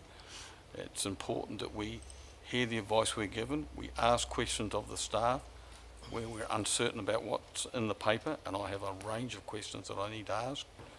I will then open it up for colleagues to ask questions as well, and then the staff will, I guess, retire from the table, and we will have an open discussion about where we go to with this. Being mindful that we have already had a public excluded workshop last week that gave a clear direction to staff on this issue, and that direction was that there was no appetite from the councillors present, or certainly the majority of councillors present, to change the size of the building or to delete the foyer or walker construction side of it. And that was given to the project management team. And so we have now to consider, I think, 4 issues that we have sitting in front of us. The cost of the project, with the potential to scale back the costs. What's happening with third-party funding, which is not complete yet, but we have some indications on that from staff. Whether we have the ability to underwrite the third party being lighter than we thought it would be. And finally, the report raises a number of health and safety issues, which as a governance group we have to be cognizant of, and I have a whole lot of questions in relation to that. The floor is yours. I'll start. Thank you, Chair. In August last year, the council received a presentation around the concept design for Taonua, the Museum of Southland. The purpose of this meeting is to bring back the developed design and pricing for the museum building, as well as to bring back the costings associated with the now completed concept design for the experience phase of the museum as well. As the Mayor's spoken to, this is a big project and therefore a lot to get through today. As a result, we've obviously provided Council with an update through a workshop and then the opportunity for us to take Council through that again today. And obviously we're seeking some decisions at the end of the staff report. This is also the first opportunity today to take the community through the developed design for the museum. Given that we were still in price negotiations last week, we weren't able to do that workshop publicly. So this is also our opportunity to take the community through where the project's at. As we've previously advised, there are obviously budget implications around where we are currently at with both the design of the building and the concept. And so as always, the project team have worked through options for Council to consider today in terms of how we would like to move forward with the project and next steps. Given that there's a number of different areas of expertise that need to be provided to Council today, you'll have seen both through the report that there is a number of authors of the report, depending on the various different areas of expertise that Council require today.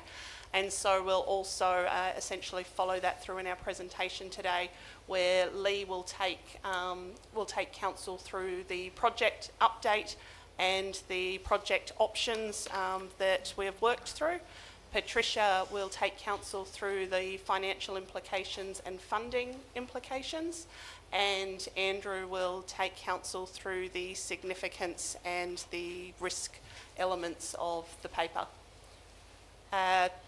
Chair, I understand from your statement you just made, you would prefer us to just work through our presentation without questions at this stage and hold questions? Correct. Okay, thank you. I'll hand over to Lee. Well, 2.5 years and here we are.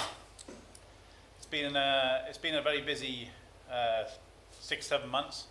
And I just thought I'd bring you back to just at the end of last year. So at the end of last year, we were planning to bring you the develop design workshop, and unfortunately we were having some issues transferring the concept into a buildable developed design, and we made a bit of a tack shift early this year and brought our ECI contractor on board a bit sooner, and that's allowed us to work with a contractor around the buildability, construction methodology, and get more and more confidence around the price rather than the budget. I'm going to take you through a few visual slides. This is just showing people the change from concept to developed, and then we'll talk a bit more about the project options. So this will be the first look, first view for some, and some of the councillors have seen this in the past workshop. So here we have the developed design for Taonua. We're trying to retain, or we have retained, a number of key things that we got positive feedback from concept. Obviously the double hull walker, the viewing platform, that connection to the park, and the likes of that. Here you can see we've moved the access point up to the viewing platform to the side of the building, and the building's got a bit more of a conventional shape. This is more to do with constructability and cost assurance for our contractor. We've brought some shelter to the outdoor area, which we got a bit of criticism for from the concept, but we've tried to retain that item. This is a view from the park, and again you can see that viewing platform. We've made the viewing platform quite a bit bigger, and we put a direct connection to the education zone to that viewing platform. So that viewing platform can now be used for educational purposes, as well as public viewing platform as well, and gives a great vista into the park. We've retained that cultural compass and those important cultural lines to the Takitimus and to the south. We've also got the walkers and the foyer retained from the concept. This will be a bit exciting for a lot of people. This is, they're starting to see a bit of colour, a bit of form, a bit of function, a bit of building materiality to the balsa wood concept.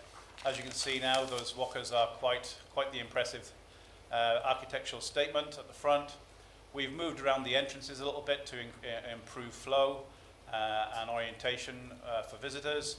We've kept that connection north-south, and we've also kept that connection viewing through to the park.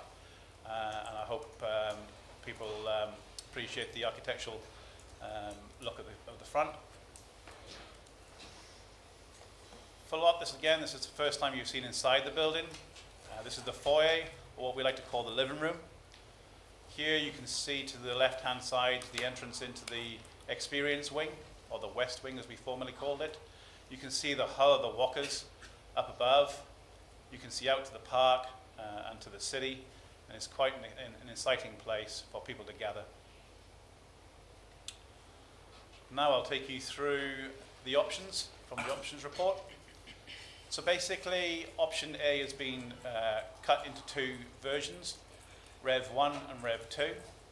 Option A, Rev 1, is essentially all the pricing that we've received for both building and the cost estimate for the experience as it's currently designed. We believe this is exactly aligned with the MGG process and aligned with the critical success factors. We believe the product that we've brought to council and the community meets the brief of a wow facility, a museum of the future, and fit for just not from today, but for generations in the future. We believe this is a once-in-a-lifetime opportunity to reimagine museums in New Zealand, and we'll put Invercargill on the map. Te Anea Museum of Southland will certainly break the mould for facilities up and down the country. It provides an opportunity for travelling and special events and experiences. We've got the ability in the experience wing to host travelling events with special flexible spaces outside the normal experience gallery. And we believe this solution provides an exceptional program opportunity for events, education, experiences way beyond just the physical building, in the fact that we have the viewing platforms and large plazas front and back. This is where it starts to get a bit complicated. So here we've got a very simplified version of our budgets. We've got the available budget. What the available budget is for everybody, to be very, very clear, is our consolidated budget. We've now delivered the storage facility and we've delivered the Tuatara facility. This is now all our costs consolidated, so we now know what is our total budget on hand to deliver the museum. The bids and estimates have been consolidated to a single number, and that's the shortfall to the right in red is the project cost build for experience in the building. Then we have some funding shortfall, which Patricia will talk to a bit later. That's indicated there. So the maximum shortfall to deliver the scheme as it is at the moment, designed as it is in the moment, is 19.478. And this is delivering a building at 3728 square metres, which is within 1 square metre of what Council resolved last year. Rev 2, this is basically the same option, but with value engineering elements to try and bring the cost down without doing too much disservice to the product. So this option looks to remove the Green Star accreditation. This is something that was aspirational in the brief, something that we've held quite close to us, to our hearts in the project, because there is no Green Star buildings in our region, and there is very few Green Star museums in the world. Again, this is a real huge, massive add and a big challenge for the project, and we can at the moment, with the way it's been designed, achieve a Green Star accreditation. We've removed the proposed car park, so we've got a large car park in the proposed scheme. This wasn't in the original brief. Through feedback and through stakeholder commentary as we've gone through the design process, we've heard that there is a need for a car park, and we've developed one. So we've removed that as a value engineering exercise. The large screen in the drawings or the pictures that you saw earlier in the foyer or in the living area, that could be removed or significantly reduced. That's quite a large ticket item. We've looked to slightly pare back the experience to be less digital and a little bit more physical. That has brought about some cost savings in a value engineering way. We've also looked to reduce some of the other activities that we've got planned in our project and taken out some costs and direct costs from that. And also the main contractor, doesn't happen very often, but in this particular case, when we've gone back to them, have provided some additional discounts and cost reductions in the revised cost plan. So option 2 in numbers, obviously our budget is our budget. The pricing is now reduced. And this is basically those value engineering items that I've just spoken about. Brings the project or the build and experience shortfall down significantly to 7.8. The funding shortfall remains the same, and Patricia will speak more to that. This option has a maximum budget shortfall of 14.496, so a significant difference. The building, as the Mayor has spoken to already, remains the same. It's just reducing or removing certain items of scope from the project. Option B would be to pause the project. So we were originally asked through the ELT to try and get to a zero over budget option. We tried very, very hard, and we came back to the ELT and explained to them to meet all the MGG critical success factors, to meet all the briefs and all the requirements provided to the Project Management Office, we cannot provide a product that would meet all those things within the budget. So we basically came back and said it could not be done. If we were to pause the project and look at it again, we would need to simplify a lot of those critical success factors and make compromises. We would need to significantly reduce the building to well below 3,500 square metres, and that would make it much smaller than the old museum that's just been removed. We would likely look to reduce the building to a simple single-storey building. It would likely delay the opening through redesign and retendering between 9 and 12 months. And again, between 9 and 12 months, there's still a lot of uncertainty over labour costs, material costs that we've seen over the last 2.5 years. Option B in its simplest form is we would target to retain our budget, which is the number at top left. The pricing is really to be confirmed, depending on how far we can pare back the scope. The building size will be significantly smaller than what we're proposing at the moment. The funding shortfall is the funding shortfall, so we've left that in. And as you can see, it's a much smaller number. Now, in project management speak, and often when I present reports to the Finance and Projects and now Infrastructure and Projects Committee, we use red, amber, green as a traffic light system. And as most of us drive around the city, we understand quite well what traffic lights look like. And in project management speak, when we address a project on time, cost and quality. They are our KPIs, they're our key drivers. Option A, Rev 1, we're on time. We have a contractor primed, ready. We have a contract primed and ready, and we're ready to go. The demolition is just about complete, so we are on track. So a nice big green. Unfortunately, the cost, we haven't been able to keep it to budget, and it is a significant cost gap, which you will be talking to today, and it's very much a red. Quality and scope, as I've said earlier, this meets all the critical success factors. This meets all the briefs. This is the product that we've been asked to bring to the community, just unfortunately not to budget. The slightly pared back version, or revision 2, we can deliver that. We have a contractor ready. There isn't a huge amount of design extra work to do. In fact, we're mostly paring stuff out, so it might become a little bit easier. It is not on budget, and I don't want to mince my words there.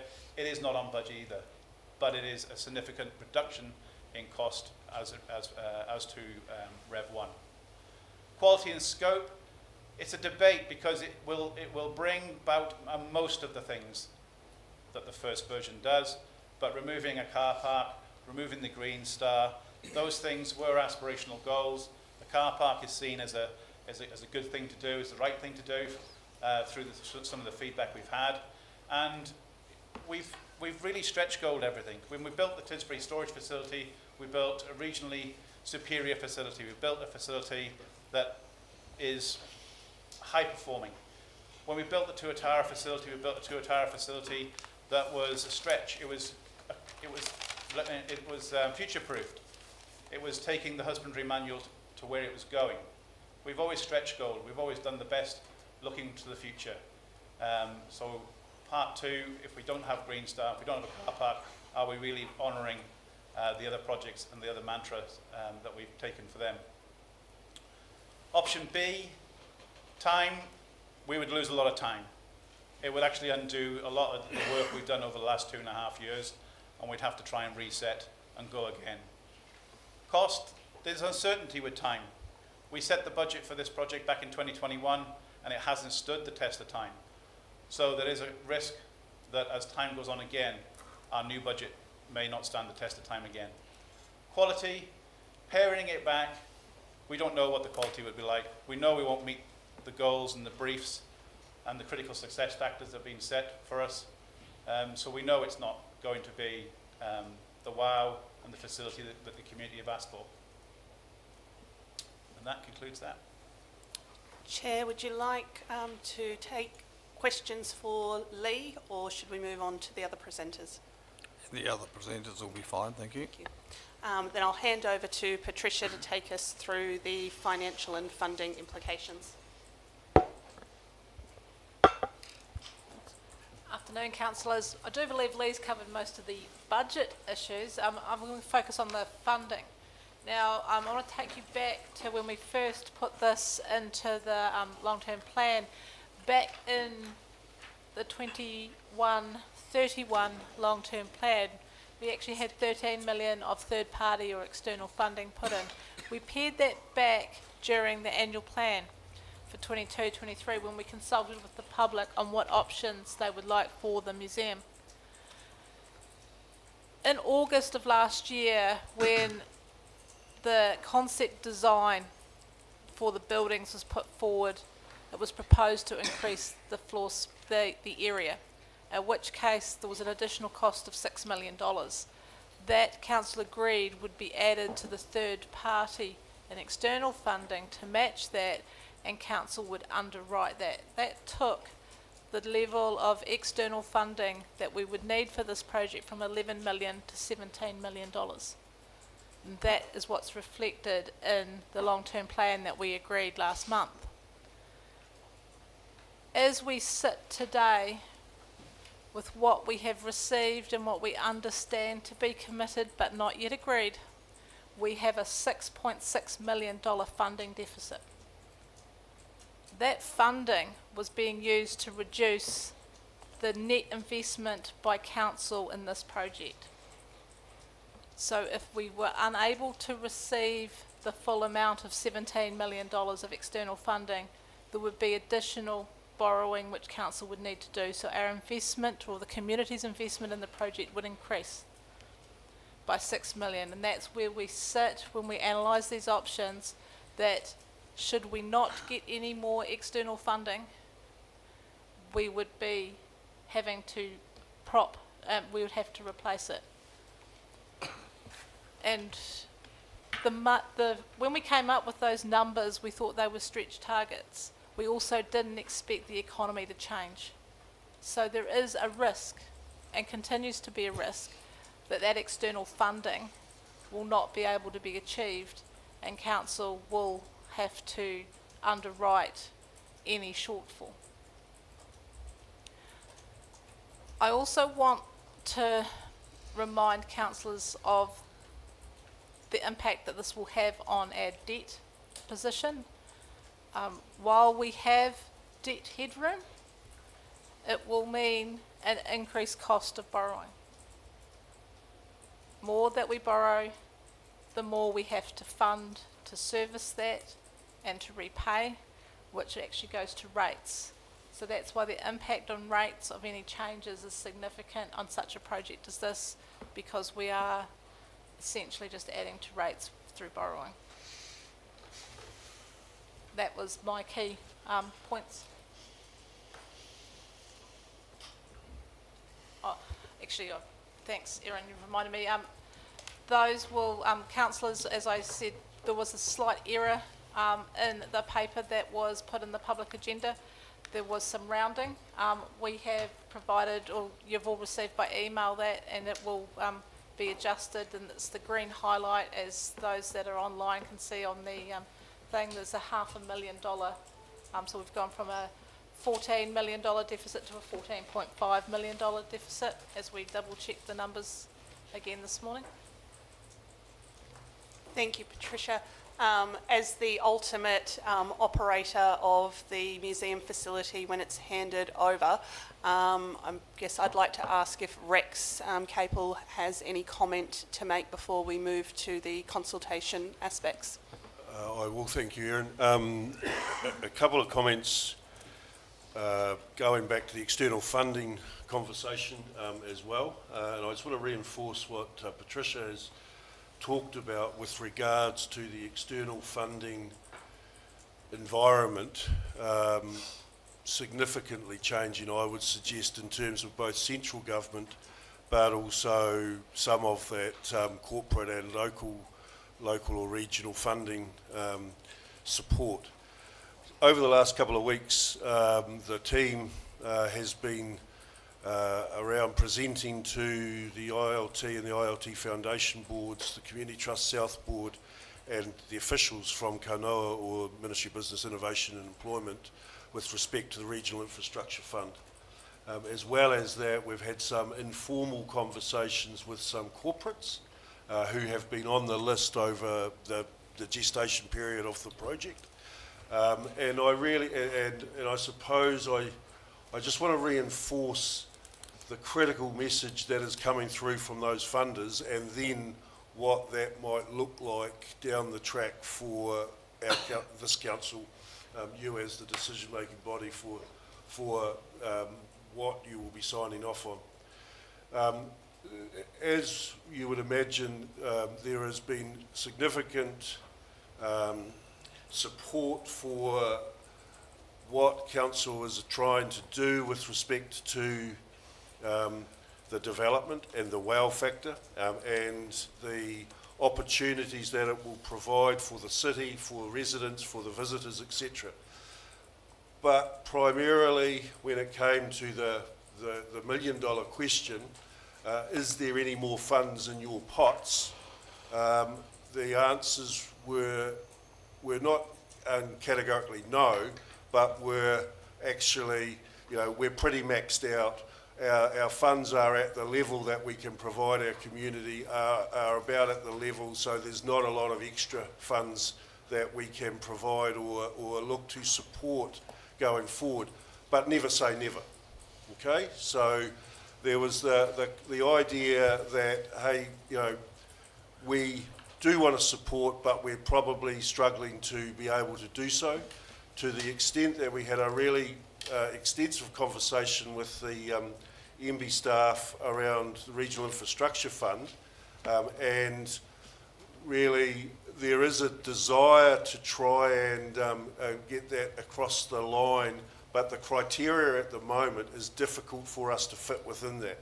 And so they were very upfront about that, and we were very upfront in terms of what that might mean because of the latest, well, this year's budget and the Ministry of Culture and Heritage funding no longer being available that had been earmarked for this, and is there a possibility from a Regional Infrastructure Fund perspective that we could look at traversing something along those lines. Where that got left with Kanoa officials was basically, can the Mayor talk to the Minister and look to put some sort of communication to the Minister with respect to to that possibility, and we're progressing down that path. What I want to really reiterate, I suppose, in support of Patricia, is we cannot, as officers of council, hand on heart say we can access any of, 10% of, 50% of that external funding pot, because we're not the decision makers. So as decision makers yourselves, you have to understand and consider that if there is no external funding able to be sourced, the numbers that you sign off on today are the numbers that will end up falling back on our council and our ratepayers to be able to support the debt that would need to be taken out, because we're not the decision makers for that those external funding pots. That's really all I really wanted to reinforce around that, was when you agree to underwrite, considering the worst case scenario is really where you have to start and consider your go-to position or not. So we will be trying. We have, to be fair, the ILT and the ILT Foundation have invited us back when we get more detail, when we get a clear understanding from the council and from you as the council, and where you want to progress this to. But that might be over a period of a year, 2 years, whatever that might be. But they certainly have been quite clear in saying, yes, as an ILT and as an ILT Foundation, we do want to partner, but we need to be in the conversations early on. So I think that that's a positive, but we can't guarantee that from an officer level. The other thing, just really quickly would just like to touch on is the last recommendation in the paper, which is around just reminding you and asking you to note the uncertainty and risks related to the current projected operational expenditure and operational revenue requirements. That there are still risks there, because until we understand the decision that is made around the build, the size of the build, the experience that is on offer, will determine what the operational costs are, but also what revenue generation opportunities that may exist going forward. And so the decisions that are made over the next wee while around the build and the experience of what you're signing off on or being asked to consider today actually have a 5 to 15 to 25 year impact on the operational costs and the operational revenue opportunities that exist. And so again, I just ask you that you consider that. I was talking to Eloise actually about the impact of a car park versus a non-car park. And actually, when you're a visitor to a museum like this, the experience starts there, not when you get through the door. So it's just one of those things that would be asking you to consider in making the decisions going forward. Is yes, it's a capex project, but it's the impacts going on for the next, at least, as generation of the WOW experience that we actually need to be considering as part of both the costs, but also the revenue opportunities that exist. And there's some pretty good opportunities that would exist under that basis. Thank you, Rex. I'll now hand over, I think there's probably not quite enough room up here, I'll hand over to Andrew Cameron to speak through the risk and significance elements if he wishes to say anything. I think, Michael, are you talking to this in the end? Or? So the paper really highlights many of the issues that we consider as part of the long-term plan. And I suppose from a risk perspective, that's one of your issues with making this decision today. It's in many respects considered in isolation as opposed to all the matters that form part of your deliberations over 6 to 9 months that got you to the long-term plan. The difficulty you have is that this is a significant capital expenditure that doesn't take into account all those other decisions, and all those other decisions were made not taking into account this. Simplistically, that's the biggest risk you face today around this decision making. There's some risk around process and procedure, but I mean, you don't want to over-egg those, they're just important. I think the risk in that regard really is related to the consultation risk around the long-term plan, that really making this decision today may be seen in certain light by the community. again, just given that proximity to the long-term plan. Thank you, Andrew. Chair, nothing further from us from a presentation perspective. Happy to take any questions. Thank you. So, well, before I get to your ring, I guess our process from here will be staged. I certainly have some questions around the health and safety issues that I want to be comfortable on. But as Rangi has quite rightly raised, we have to, as an initial step, consider consultation, public consultation or not. And in light of that, because that will change the nature of what's in the options, and also change the level of questioning that we might have, depending on where it goes. Rangi? Thanks, Chair. Look, before we start the discussion later, this is purely a question on clarification. Now, reading the various documents that I have, I just want clarification around who these different groups are. So I'll read them out, and maybe they are duplications, but Project Management Group, Design Management Group, Design Control Group, Project Steering Group, Project Team, MGG, Design Group. Now, is anything overlap there, or can you tell me which each one is? Because when we come to various parts of the agenda, spotlights are put on different groups. Yeah, I think they're quite simply, the design control group is a design control group. It's a number of stakeholders, some council representatives and seniors. Can you tell who's on that, please, from council? Off the top of my head, we've got Aaron, Rex, Apanya, Evelyn, Councillor Dermody, the quantity surveyor, senior project manager, myself, Eloise, and designers from various types. Okay, the next one, Design Management Group. There is no design management group. So. Oh, it's been referred to, but that's okay. Yeah. The Project Management Group. The Project Control Group. Project Control Group then? Yep. Okay.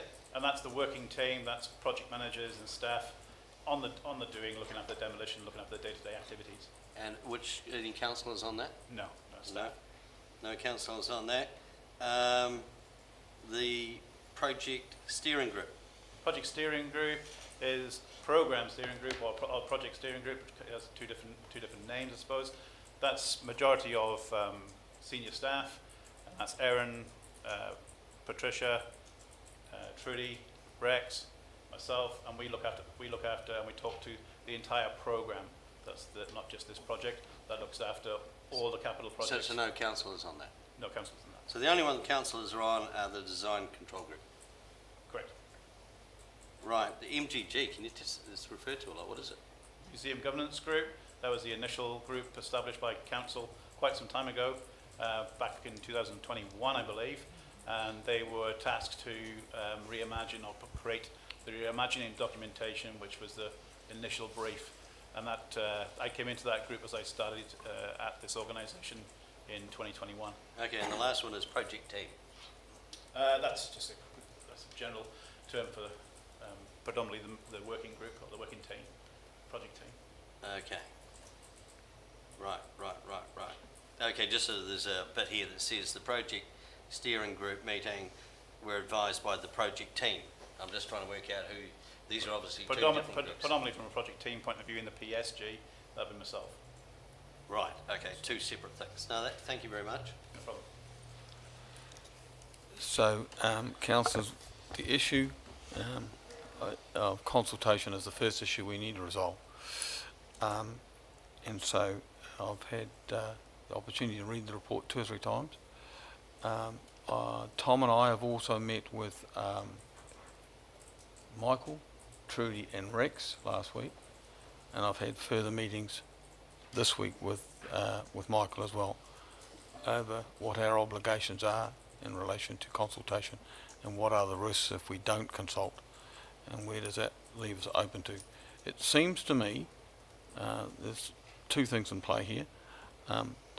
One is the need to potentially consult, and I'll get Tom to talk about that at the moment and shortly.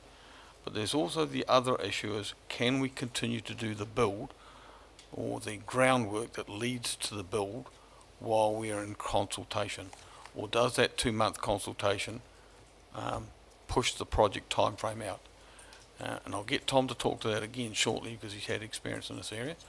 But it seems to me that we can sign a contract that gets the work underway, given that whatever we might want to modify later on can be done by way of a variation clause, which most major contracts have within them. The unease I have, I guess, with that model is that if we have a consultation outcome that includes a pause and start all over again, which puts us 12, possibly 24 months down the track, that would be a little bit reckless to do that, I feel, if we'd already started the work knowing that that was one of the options we're putting in front of the committee. So Tom's got a view on the consultation, and I'll just get him to share that now. So the 19.5 million that we may go over budget on, obviously only occurs if we do everything.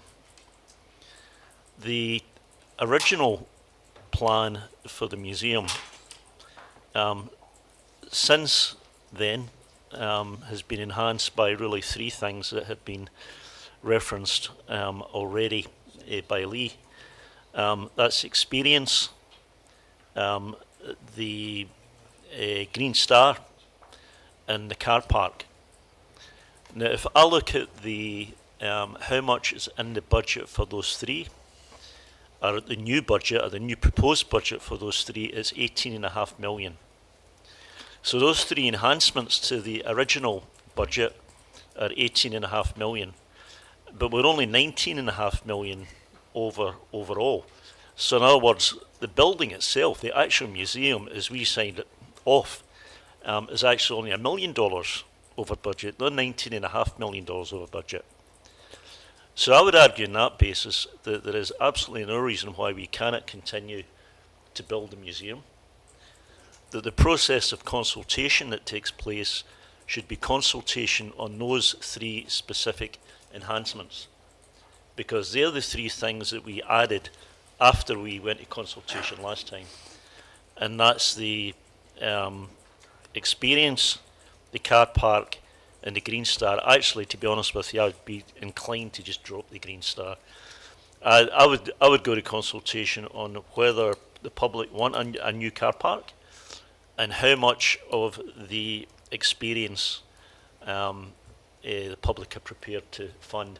And we could go to consultation on 3 options, 70, 30, 50, 50, and 0, 100 if we wanted. We could go, we could, but to me that's actually what it requires to be consulted on, not the museum itself. Thanks for that. Rangi? Yeah, look, sorry, I think, I'm just trying to say this politely. The Local Government Act, that's a document that sort of we run things by, and the requirements to consult are there for a reason.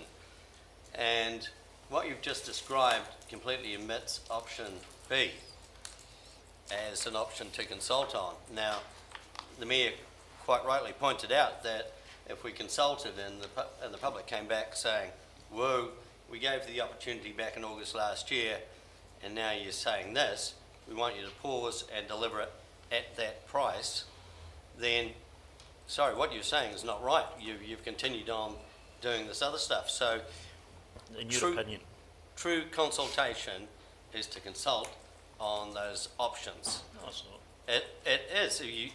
I'm sorry, reading the Local Government Act, and I've been down this track before in 2014 with the Anna Whenua Power Project, where Jonathan Salter stood up in the middle of the meeting and cancelled the entire request for the $30 million because we hadn't consulted correctly.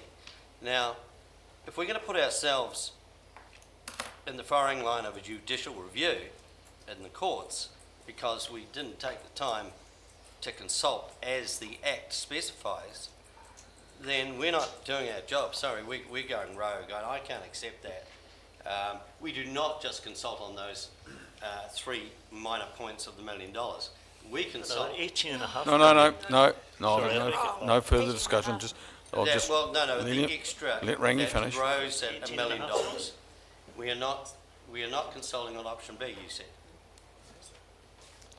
The museum. No, itself Tom, is only $1 million Tom, of it, but I'm you can't, sorry, I beg your you pardon. can't do Yeah. this.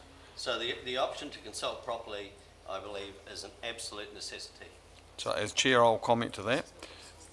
Councillor, if you want to use the Local Government Act, appreciate if you actually quote the sections, because I've spent the best part of the day going through the issue that you raised recently about the Local Government Act.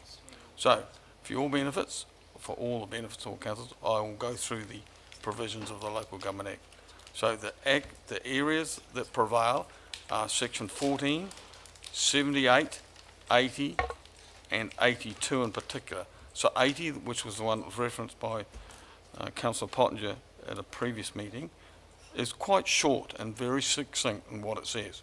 It says that if any decision making that we make is inconsistent with a range of policies that we might have or any plan, that's the key, because their long-term plan fits that criteria, then we must consult, and that we must register that inconsistency. So the principles of consultation are outlined in 82. 82 has 6 criteria, which are the general principles, but it does not say we have to consult. What section 3 says, and I'll read it to you, the principles set out in 1 above, which are the principles, are subject to sections 4 and subject to section 4 or 5, are to be observed by a local authority in such manner as the local body considers in its discretion. So it's not mandatory, we have a discretionary right to exercise, to be appropriate in any particular incident. And I think, Tom, you're quite right to suggest that we have consulted on a long-term plan. It did talk about the build, it did not talk about the other additions, the 3. And when we started this exercise, as Lee said 2 or 2.5 years ago, we were very clear that we were splitting the project into 2 components. One was the physical build, and the other one we referred to as the experience inside the build, which has come at quite a significant cost now, I might say. So I'm yet to be convinced that we need to go down the track. I am mindful of the fact that if we get a request for a judicial review, somebody would have to have significantly deep pockets to go down that track, and it would put massive delays on our project. The other issue is the issue of the Auditor General coming into the play, and that's potentially an option as well. But as I said before, we could do a consultation on the whole project, including the build, so long as we didn't have option B sitting there, which upsets us. So if, for argument's sake, we had 3 options in front of the community, status quo, knowing that we have $17 to $19 million worth of underwrite, option B would be Green Star out, option C would be Green Star and the car park delayed until we could afford it, out. But I don't think anybody's got an appetite, well, I shouldn't say anybody, I think most of the councillors would not have an appetite to reduce the size of the building, to take out the foyer, or to take out the walker.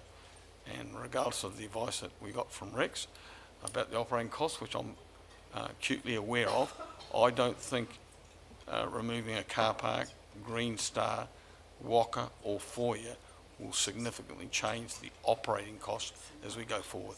That staffing cost will be there regardless, I think. So we need to make some decisions, I guess, around where we go with the consultation. I think we can still satisfy what Councillor Pottinger is saying, but we can't do that in good faith if we've got option B there, which is really to pause the whole project and stop. And at the same time, we're out asking Naylor Ludd to start building. That just doesn't correlate for me. So I think both parties are right in their discussion. I think you're right, Tom. I think we could quite legitimately ask for the consultation to be just on those 3 factors, reading what I see in the Local Government Act. Open for further questions. I think, Leslie, you had your hand up first. Did I see that? Thank you, Mr. Chair. Yes, it seems to me that if we were to consult on the three existing options as they are framed in this paper, Yep. that we would be effectively agreeing, preempting the consultation, because we would be pausing the project, Yep. which is what option B asks to be done. Yep. So it seems to me that if we are going to consult, and I do believe we will need to consult, that option B as it stands would make a nonsense of consultation. Correct. The very act of consulting on the options as they are consented means that we have agreed on option B, the pause option. Yep. Because we know the timeline of the consultation is going to pause everything. Yep. There is no way we could consult on the way these options are currently written and continue in any way with the development of the project. That would make a nonsense of consultation. The minute we consult as these are framed, we are saying option B has come into place, which preempts, in my opinion, preempts the entire consultation.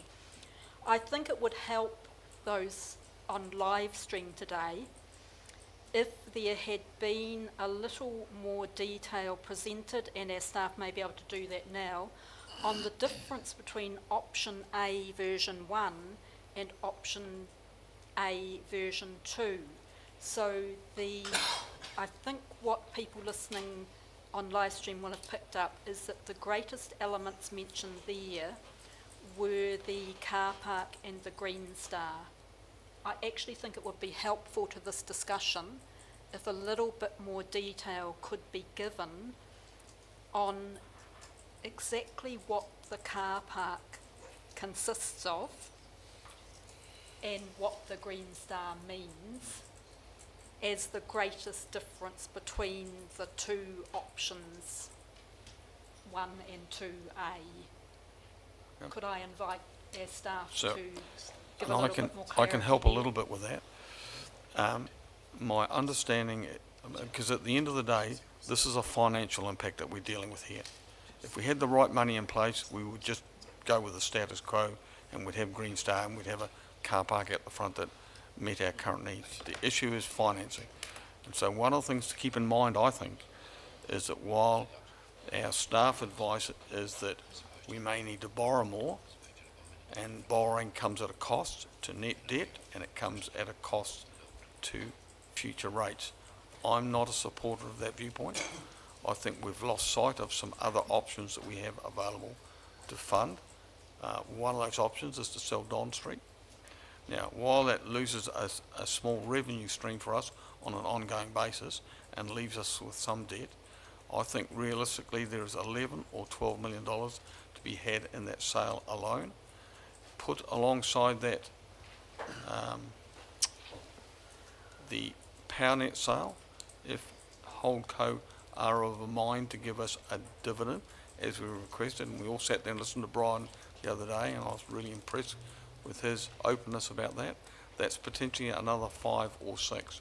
So conservatively, 16 or 17 million dollars that we can release that underwrites our ability to underwrite the project.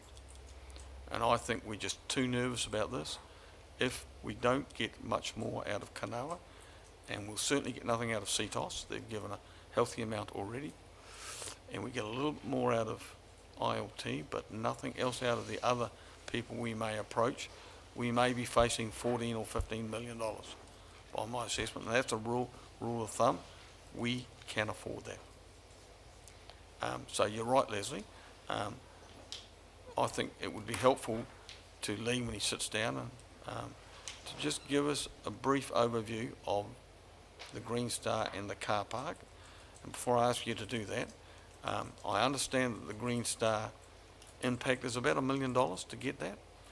Very nice to have, not essential. So one of the issues for us is, as we look to underwrite, we should be clawing back where we feel comfortable about clawing back, and the car park could be delayed until we had some surety around extra funding, because those two projects I mentioned are only two of about 4 or 5 revenue streams.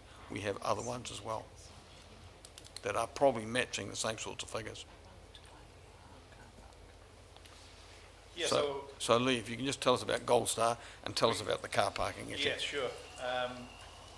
You're probably about right. The Green Star accreditation has hard costs and soft costs. Hard costs are physical impacts to the design and the build. Soft costs are consultancy costs to achieve the Green Star accreditation. Add them together, they're just a little over $1 million as a round number. The car park itself, again, there's a couple of different layers of cost there.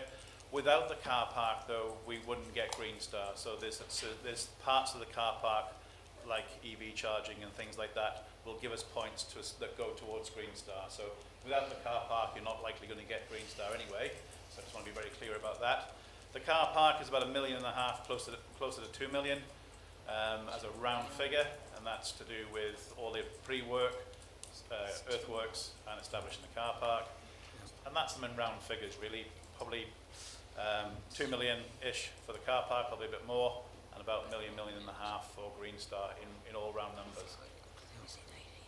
And sorry, Lee, just noting that should Green Star not be achieved, that doesn't impact the fact that the project is still being built to sustainability principles. We just wouldn't have the Green Star accreditation. Absolutely. I mean, we've done a lot of the work anyway in design.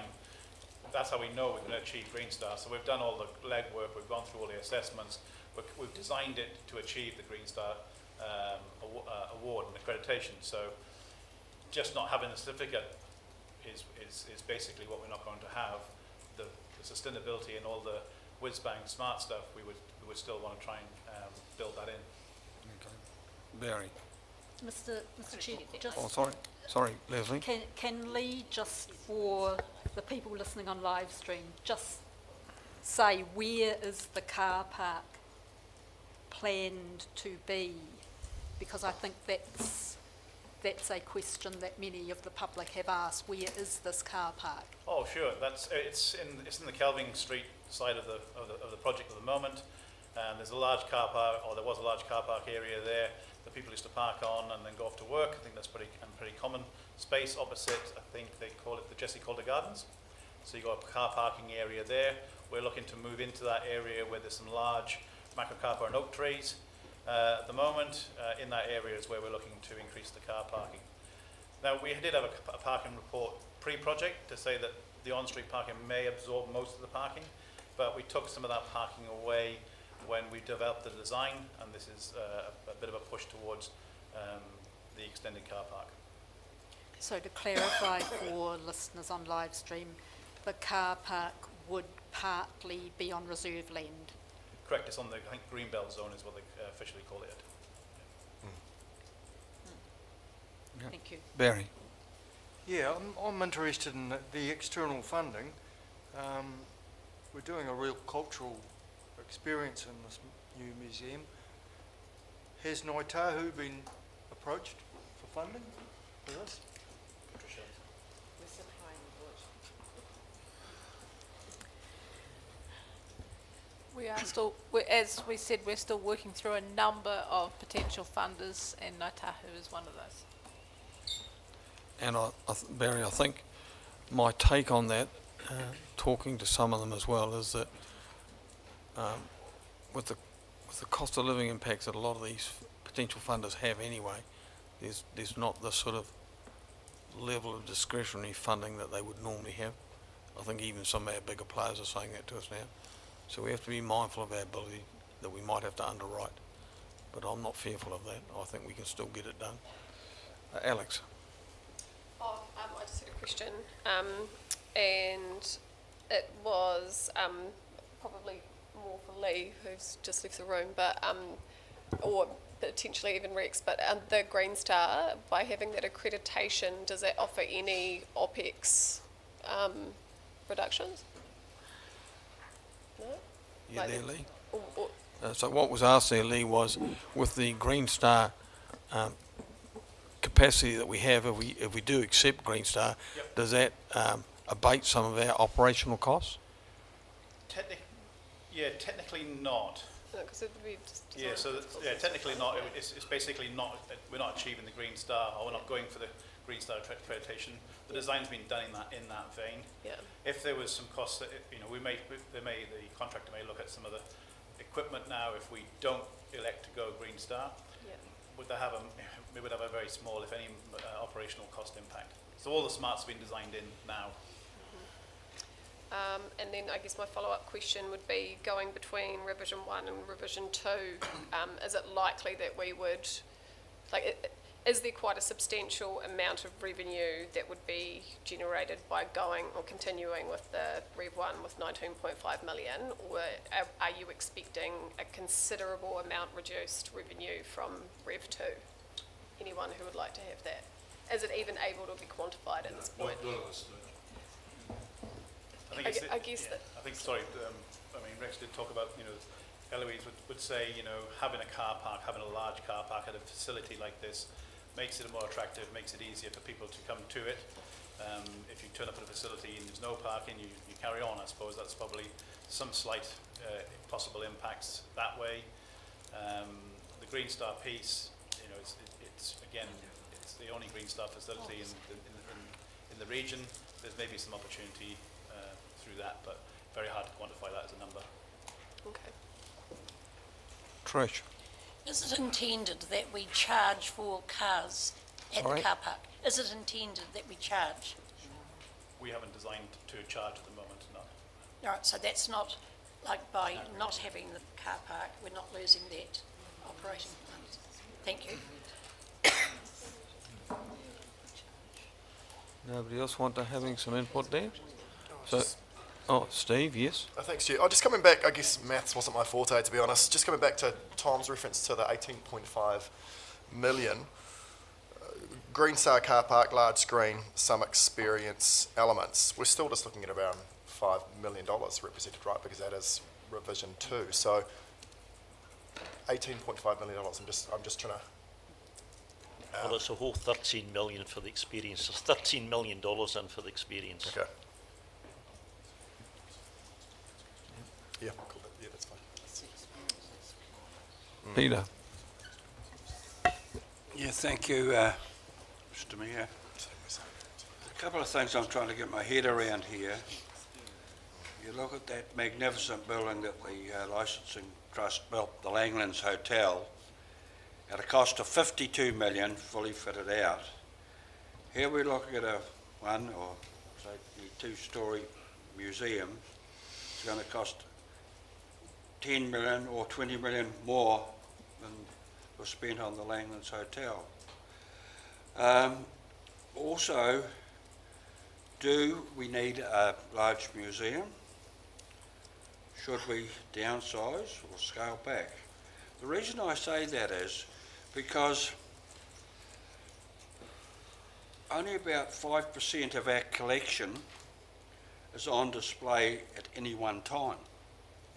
We've spent 10 million on the storage facility, so if we did scale back, we could just change our displays more often, maybe. Yes, we definitely need car parks. I mentioned that at the workshop the other day. If you don't have car parks, you don't have customers, so we need more of them and more invalid car parks. My problem is, when you look ahead what our rates are projected for the next few years, we're around about 10% increase year after year. Give or take 0.5% here or there.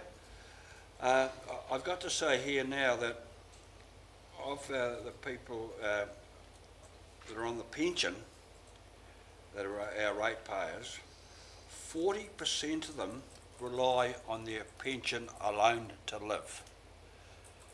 So if our rates are going to go up because of the museum and the outfit of the museum, the fit out of the museum I should say, it's a concern that our ratepayers, not only the elderly, but we've got people with young families are struggling. Business is not doing as well out there as it did 5, 6, 7, 8 years ago. You can blame it on the COVID, whatever. So yeah, I've got a major concern in quite a few areas here, but I just do not want the rates going up just to pay off a museum. So, That's about me for now, I think, but no, it's not quite. Don't sell 20 Don Street. It's fully tenanted, it's making money for us, and even at the last resort, why would you sell something? Someone wanting to buy it at fire sale rates, I guarantee you that. You wouldn't want to sell 20 Don Street, it's doing well for us. well, you raised two issues, so I'll quickly comment on both. It's certainly not my aspirations in the time that I've got left on council to be doing anything that pushes rates up or increases our debt around the museum. As I said before, we have properties that we can sell, and it's not just those two. There's no secret that we're looking to potentially be out of our current CAB building sometime in the not too distant future. If you look into the long-term plan, ballpark figures, I think are about $20 million spent in the next 4 years on this building with some ongoing maintenance as well. We could save a big chunk of that if we moved somewhere where we didn't need to foot that cost. Never mind the cost of actually selling the building. So we've got plenty of options, and for the umpteenth time, I'll make reference to selling Donovan Farm, which could release us 10, 15 or $20 million.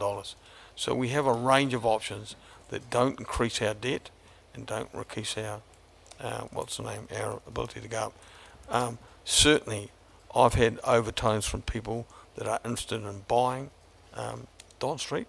We have an obligation to one of the tenants to have the first right of fuel. Certainly no fire sale involved. It will be at strong competitive rates.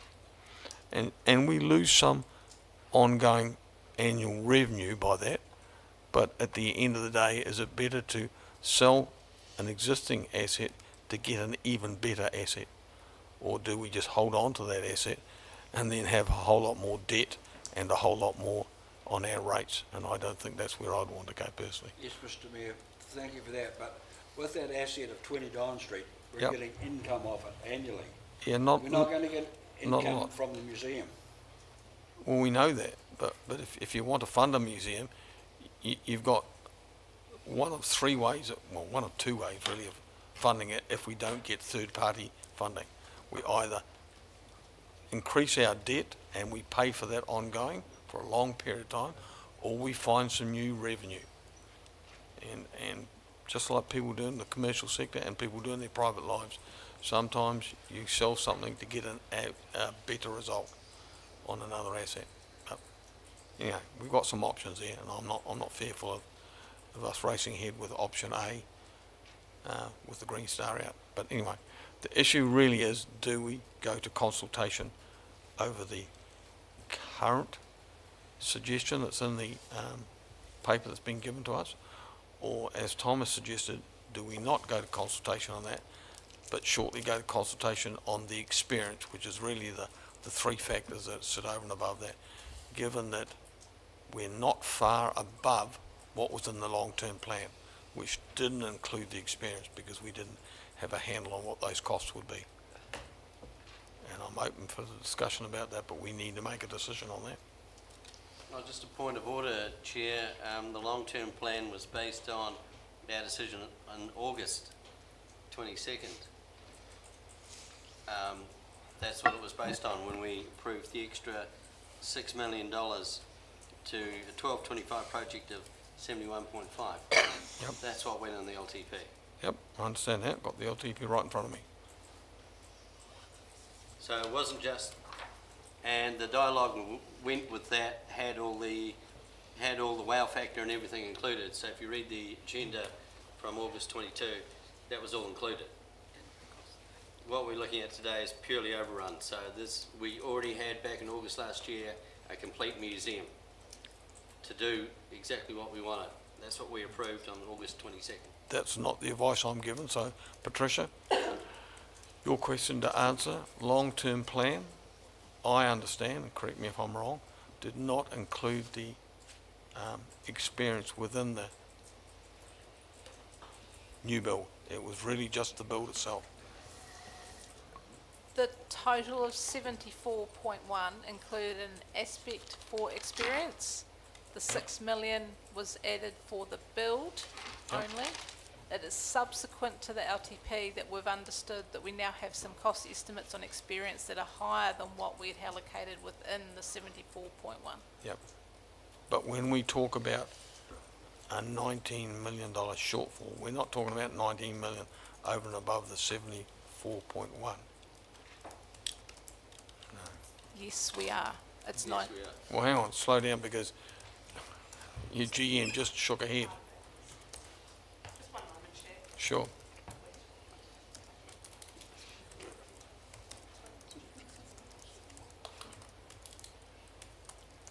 Let's see, see.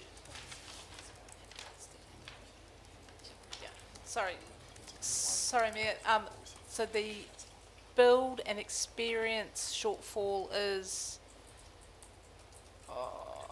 12.8 million. And that's what's not included within the budget. So we So don't have just the, follow- The so- 6 million is extra on top of that to make it 19 is the funding shortfall, correct? yep. That's But what what we- Patricia has just said is that we didn't have the full picture in the LTP. Correct. Correct. Michael? Yeah, through yourself, Chair, just to be very clear in relation to that. So there's two items that are in question there making up the 19. Both are subsequent. One is in relation to where we're getting the confirmation in relation to the Crown funding. So we are now very clear in relation to the underwrite that was noted in the long-term plan, but is likely to come to fruition, which makes up the 6 million of the 19.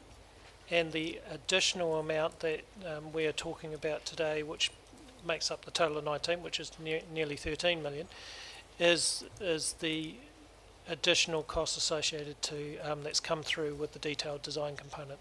So they're the two numbers that make up the 19, and both are information that has subsequently come to hand in relation to those. The clarity in relation to that funding, which means we've got a lack of certainty in relation to the 6 million. That's why that's included in there. But that was noted, but not included in the long-term plan. So we noted in underwrite, we Yep. didn't include it as being funded.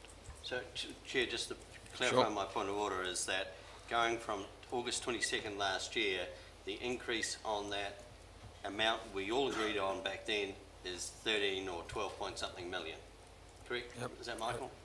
Yeah. That is correct, Yeah, Councillor. Thank you. But Mr Chair, point of order, can Michael just clarify that as well as that 12.8, we now absolutely know that we are 6.6 short on external funding? Through yourself, Chair, we can't absolutely know. We are still in negotiations and still trying to secure it, but our confidence rating in relation to securing that has diminished because the fund that we had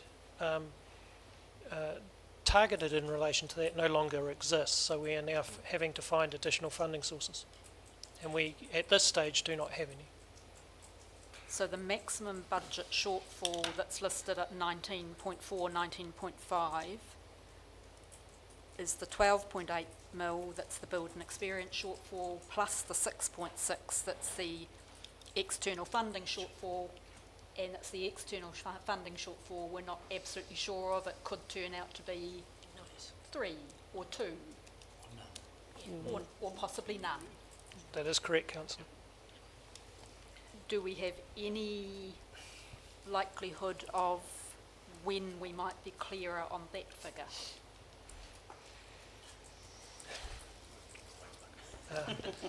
Through yourself, Chair, that's a very good question. I'd love to have a crystal ball on that one. All the lotto numbers. Yeah, all lotto numbers. We are pushing timeframes, but no, we do not have clarity in relation to that timeframe. You'll be aware as the council, the committee has proposed other funding sources as well to shore up that gap. We also need feedback in relation to that to see whether that is definitely on the line in relation to tightening the gap. So it is a gap that we are working on, but we're putting forward that we have no certainty as of today. So, Mr Chair, can I just suggest that if we see that external funding shortfall as possibly a lesser figure than the 6.6 million, and as a council we were to decide that the Green Star was unnecessary at the current time and the car park could be delayed, that we are looking at quite a different figure than Agreed. 19.4 or 19.5. Yep, definitely. Yep. So I'm just going to allow Tom to have one say, and I know there's a whole lot of other people that want to talk to, but Michael Morris has just reminded me for the second or third time that we need to have a break. So we will have a 10-minute break shortly, but Tom, just the last thing. I will come back to the others who want to have it. Sorry, I was just going to make the point that, and it does actually come to your point too, actually, Leslie, that the 19.5 million is relative to the budget.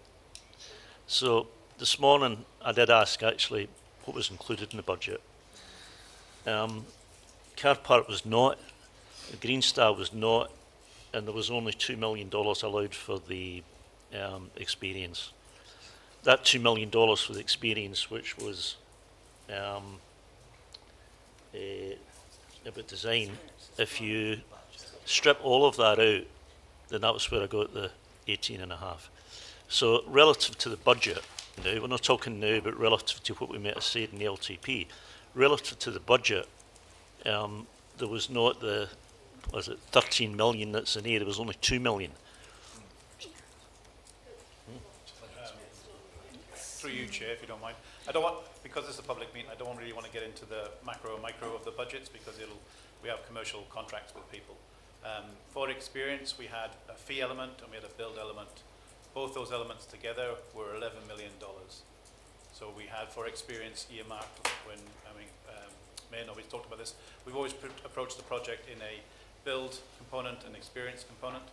So the experience component has always been 11 million, $11 million, which has been split between fee element and build element.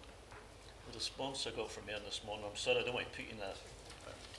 I don't want to put you in the spot, Erin, but Erin said that was not in the budget.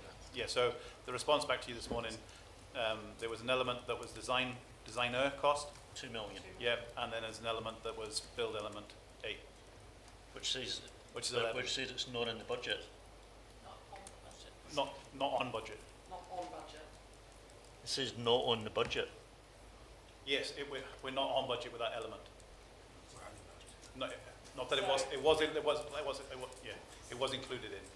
Sorry, Chair, it specifies there, what it says is the original budget, so for design, the original budget was $2 million for design, and it says in brackets that's on the budget, in terms of that's on budget. The build, which we originally had $8 million, not on the budget. Now, perhaps the word "the" didn't need to be in there, but it was essentially $2 million of design is on budget, $8 million for the actual physical building the design, which is not on budget. But it was in the budget. It formed part of our budget, but when we are now delivering to that, we don't believe we can deliver it for the budget. It's the words on in. It was allowed in our budget, but it's not on budget. That's why there's a gap in that. Okay. Sorry. So, well, I did not understand that then. Yep. We'll forgive you, Tom. Although it doesn't actually change the fact that you still could consult and how much of that once continued. Yeah. Doesn't it change that aspect of it?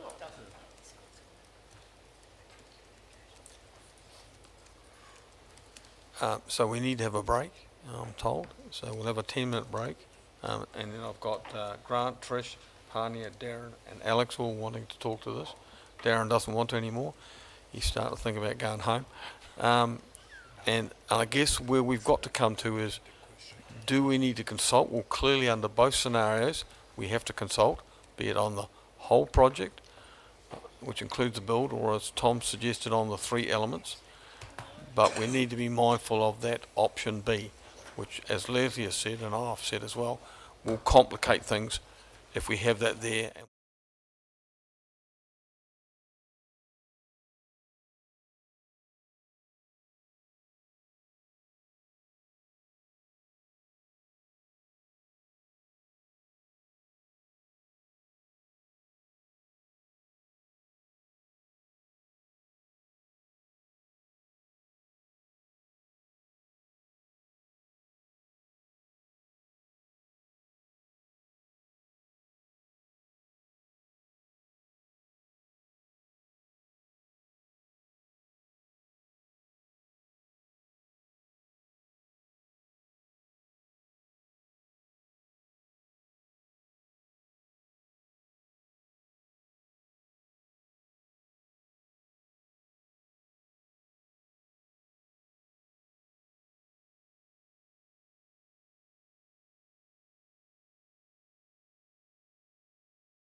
5 there, so Yes. you can get to the end. Okay. Just when you're ready, Trish. So Michael Day's just going to give us a very brief update, keyword there being brief, on section 76AA, just so that we're quite clear on what we can consult on, whether either option that we're considering today will meet that benchmark within the Local Government Act. Thank you, Mayor.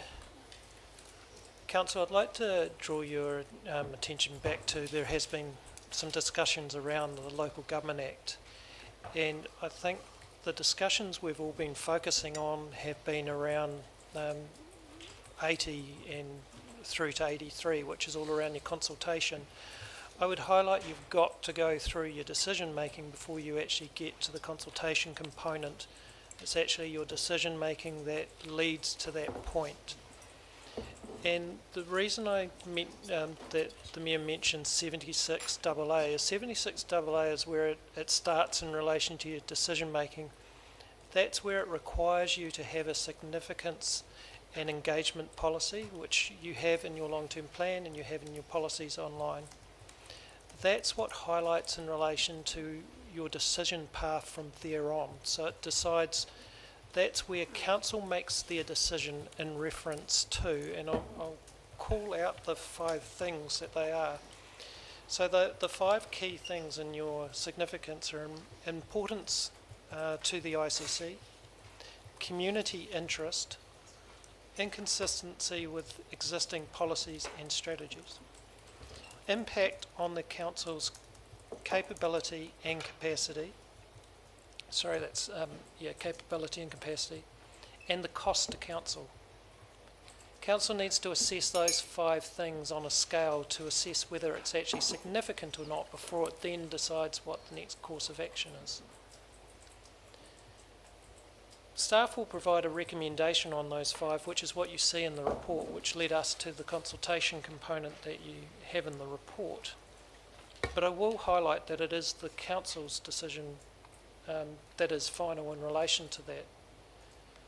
Council does need to take into account a few factors which are stipulated in your policy that you can take into consideration when going through your decision path, which is around urgency, uncertainty, reversibility, safety, commercial sensitivity, and public good.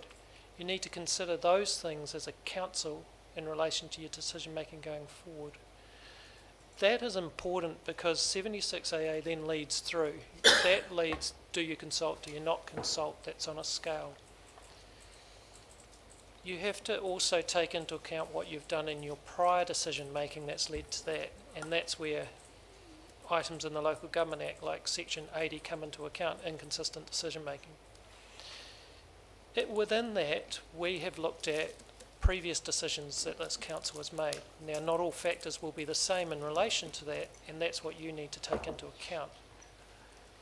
We've used in relation to the financial costing historically around a $5 million figure. Having said that, the scale of that project was slightly lower but similar in relation to size from that perspective. That's our historic financial measure.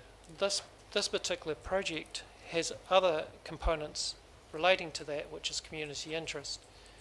You have to take into account any other consultation that you've done and whether you have heard or think there's other matters that you need to take into account in your decision making. So I would like to emphasise that you need to, as a council, consider that before you even go to do we consult, not consult. Obviously, what I have stated is what we've put into the report. You've also heard that staff and seen that staff have done that review and recommended going down that path of doing a consultation. How council then proceed while they're in consultation, that is a council decision as well in relation to that. You will know from what we normally do in relation to that is our contracts would normally wait from a staff's perspective. We do not generally advise you to do that. Council could make a decision to proceed at risk. We would not recommend that, and none of my staff would, but you could, as a council, decide you want to proceed at risk in relation to that. But that depends on what you're doing as your consultation, and I'd urge you to consider that as a council as you go through your decision making today. But I wanted to be clear, it's about a decision making process, not just about a consultation process. Thank you for that. And as I open the floor up again, just a reflection on that, I guess. I guess the general discussion we've had today is that we will do some consultation and we'll make some decisions around whether it's what's recommended in the paper, which is a more full consultation, or whether we'll go to an experienced consultation with some add-ons, which is what Tom's recommended. At the end of the day, we do need to get started with the build, because either way, whichever way we go around what model of product that we end up with 2 years from now, there's 2 years away, we're going to need a new museum. There's no doubting that. And while the advice from officers may be cautious around starting the build, the contract with Naylor Love, if signed tomorrow or the next day, just starts us on the build. It doesn't actually start the build itself. There's all the land preparation work to be done up till and including November. Am I right with that, Lee? Yep, thank you. And so if we do consultation and then decide to claw back the car park or some of the other parts of the project, then we can still do that. We have a variation clause, as we do in all major contracts, that allows us to do that. I don't think anybody would suggest, well, maybe not most of us anyway, would suggest that we stop the concept of having a new museum and start all over again. I think that would be reckless.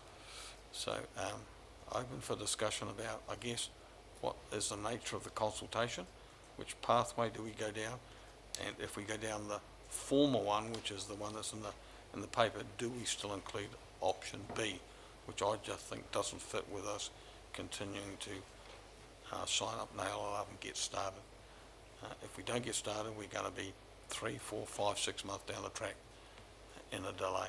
And if nothing else, that ruins our reputational ability to deliver on time, which we're often criticised for.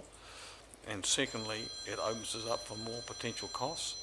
I guess a contractor like Naylor Love, bear with me, Lee, as I say this, and tell me if I've got it wrong, but as you go to negotiate a contract with Naylor Love, if we're putting uncertainty around the contract or delays in place, the cost will be less advantageous to us. They're not going to sign up for the same figure today than what they would do if we were further down the track.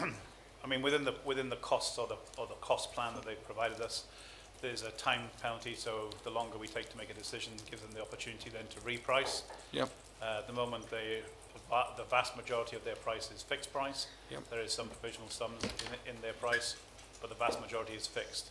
Yep. The longer we take to agree their price and agree their contract, then we do open up the opportunity for them and their subcontractors to reprice. Yep. Okay, got that. Okay. Grant, you're next off the rank, as it were. Yeah, thanks, Mayor Clark. Where do you start? I think our community's given us a very strong direction that they want a new museum. Correct. And our community's also said that they fancied a bigger museum than actually what they're going to end up with. So we've underscoped the project.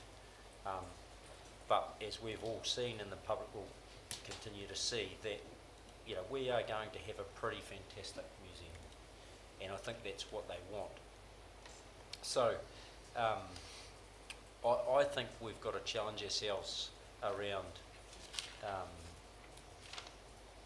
making, giving every effort, and I know there's more opportunity for us around the external funding. Sure. I appreciate government funding has tightened up considerably, but there are other commercial opportunities that we haven't fully explored yet. Yep. And I think we would get a pretty reasonable hearing from those. Yep. but we can't rely on that, and so we have to be cautious about that. I know how hard the project teams worked to land this project to where we are today, and the amount of work that's gone into getting to this point in terms of the value engineering and the cost reductions that have been put in place. I see considerable risk that if we delay the signing of the contract with their preferred provider, you know, I think we need to be very cautious as councillors about seeing that as an option we can easily execute. I think there's significant risk within that.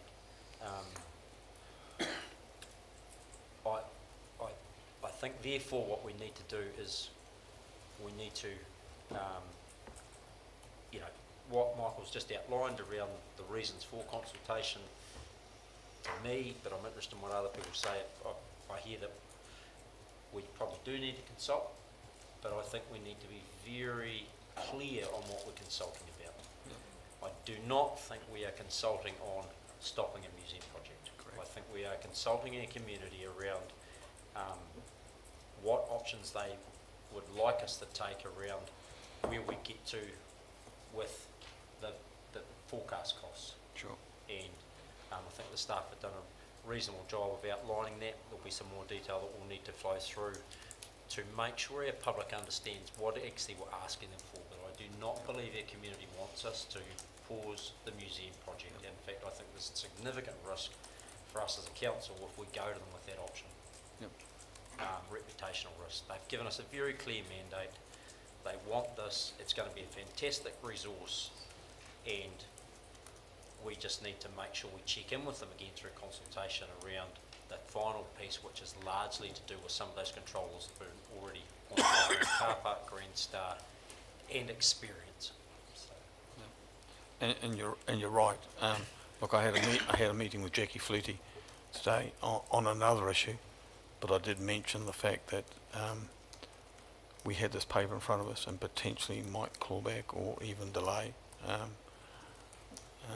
I got the distinct impression that did not sit well with her, given the big chunk of money they've put in. They've got excited about the overall project, and I think others will be less excited if we start clawing it back. So, yep, thank you. Trish. Just 3 points, if I may.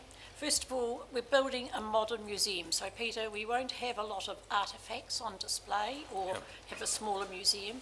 The community have given us very clear mandate in their feedback that they want us to do it once and they want us to do it right. Yep. And the original consultation, we didn't say that we were going to have a car park.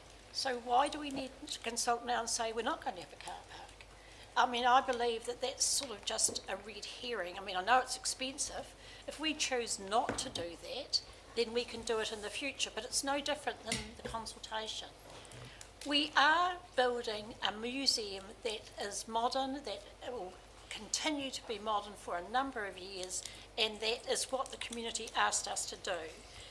They were very keen on option 2, as it was when we did this, as in our minutes here today, and we've got a commitment to follow that through. So that's me. Thank you. Pania. Mine was really in response to Councillor Kenton and others that have sort of mentioned the downsizing of the building. For me, that would actually have a ripple effect.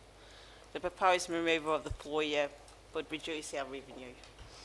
It would definitely result in smaller numbers and impact on holding functions and events and anything else which we've discussed. And when we remove the wow factor or factors, then we end up with a tin shed. Yep. And that's not what our community wanted us to have in the first place. The experience and tech has cost more than what we budgeted for, along with the car park and any other extras. So, but we have an amazing collection, and I want to touch back on that collection of a tonga that we actually do have that has barely been shown, really. So maybe we need to reduce the high-tech experience or take a staged approach, as you said, Councillor. and utilise the collection that we actually have.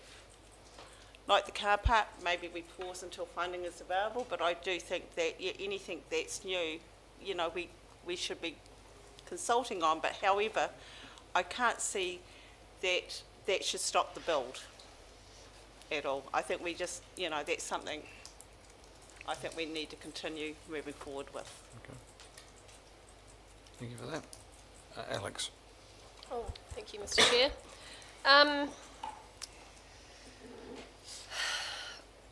Firstly, like we just simply cannot stop or pause. Like it's previously been said around this table, over the last almost, well, it'll be 8 years now, this museum has been the bane of our existence. It's like, if to stop it now when we've got this far down the process would actually just be such a laughing stock and a legacy that I don't think any of us wants to leave. It would be horrific.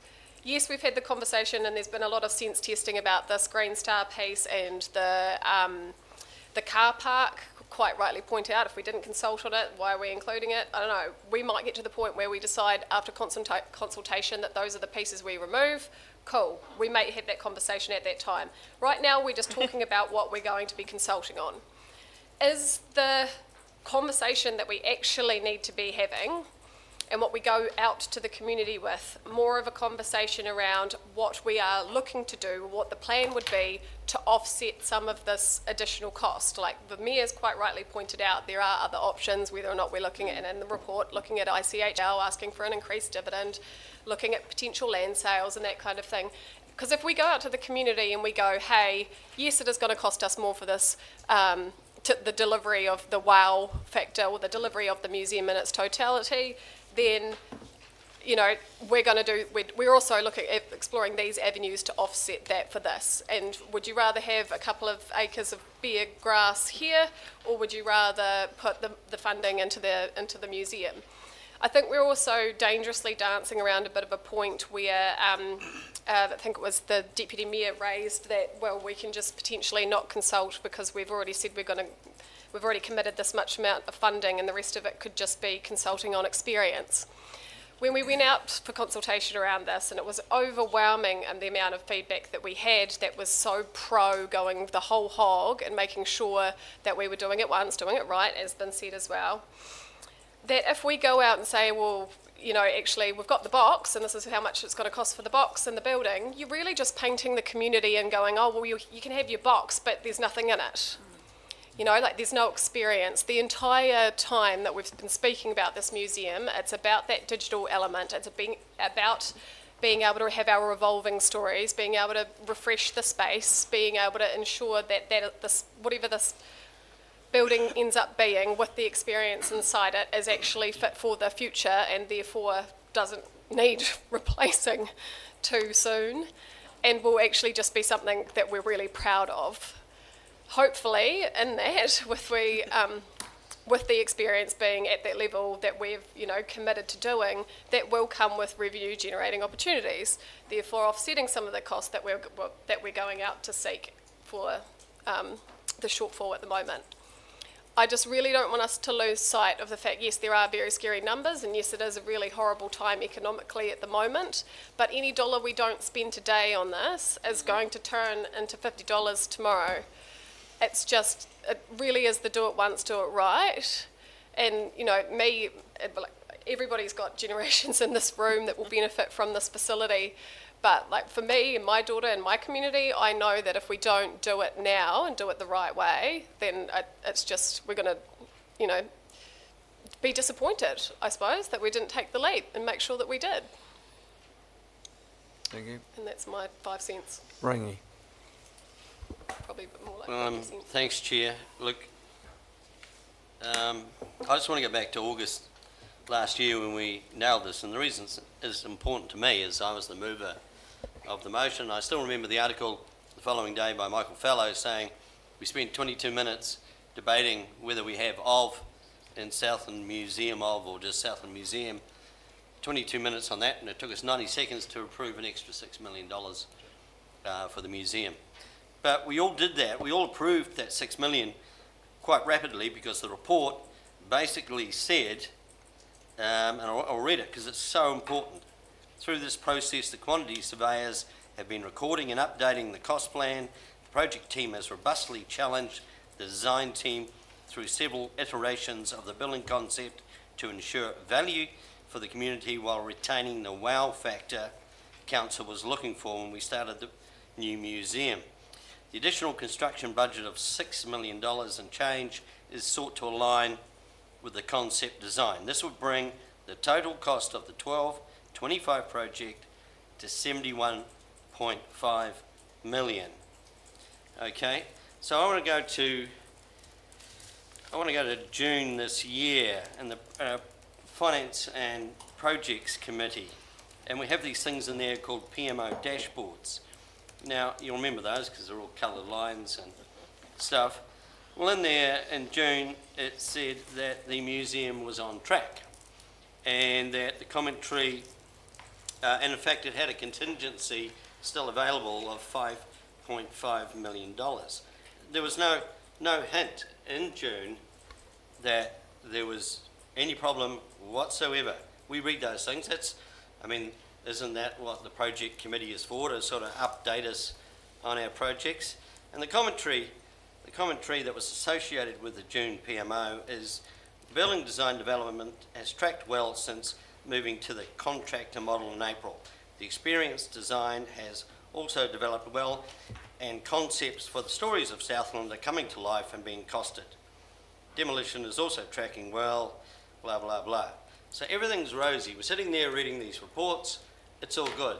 And then all of a sudden, we read in this agenda, and let me find it, here it goes. The project steering group meeting on the 4th of July were advised that the project team, so that's, I'm trying to find out the steering group versus the team, that they cannot deliver an on-budget option that satisfies the requirements of what we started out to do. Now, this is the bit that irks me and believe we need to consult properly, is that how we've got here. It's not that we are here now, it's how we've got here, that we owe the public some responsibility and actually fessing up that I think this hasn't been that flash. From what I've just read to you, it doesn't make sense that all of a sudden from August 22, we are now $13 million over what we promised the public back then. So this is the bit that gets me, is how we've got here. So I've listened to Alex, and that was very well said, Alex, but this being the mover of that motion back in August last year, this sits a bit deep with me that we're trying to shortcut this and just move on. It reminds me of something else, but I won't go there. So that's my 10 cents worth, but I want to finally say that we've still got Rugby Park and we've got the admin building. Now, they're major projects, and when those projects come to us with price numbers, there'll be the budget option just to keep it alive, there'll be the medium option, and there'll be a WOW option, and all of those projects. And what are we going to do? Oh, gee, the WOW option looks good, but sorry, we're broke because we just busted our finances on the museum. So we've got this museum is not the end of what we spend our money on. We've got other stuff. So we've got to be very, very mindful of that. Thank you, Chair. Yeah, thank you. So, any further comments? Evelyn?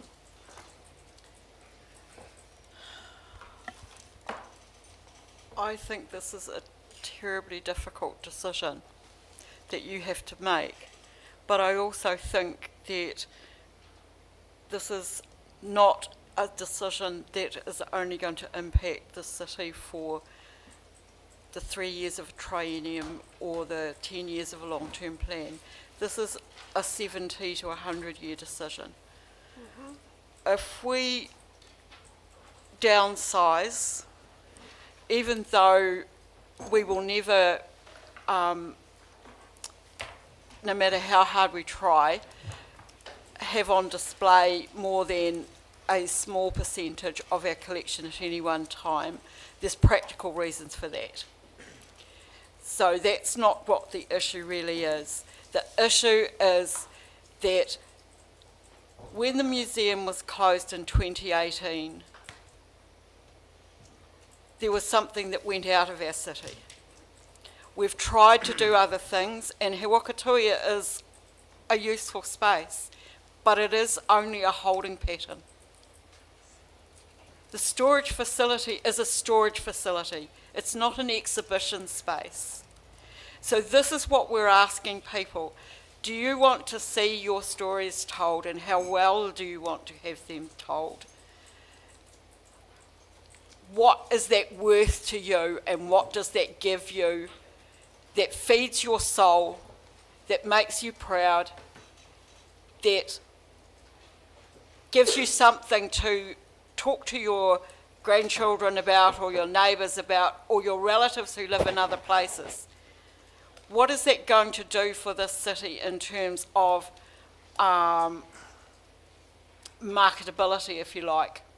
Not that that's necessarily my forte, but I think comparing a purpose-built museum with the Langlands, with all due respect, is not helpful.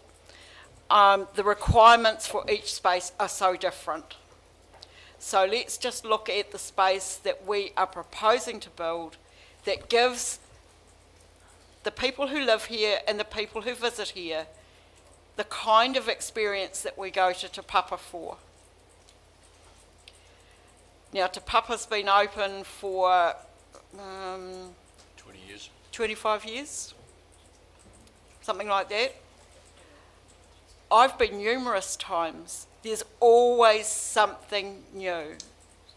And it's because collections move around and displays and exhibitions change. That's what this facility will give us the potential to do. Not the frozen in time experience that we had when we were children.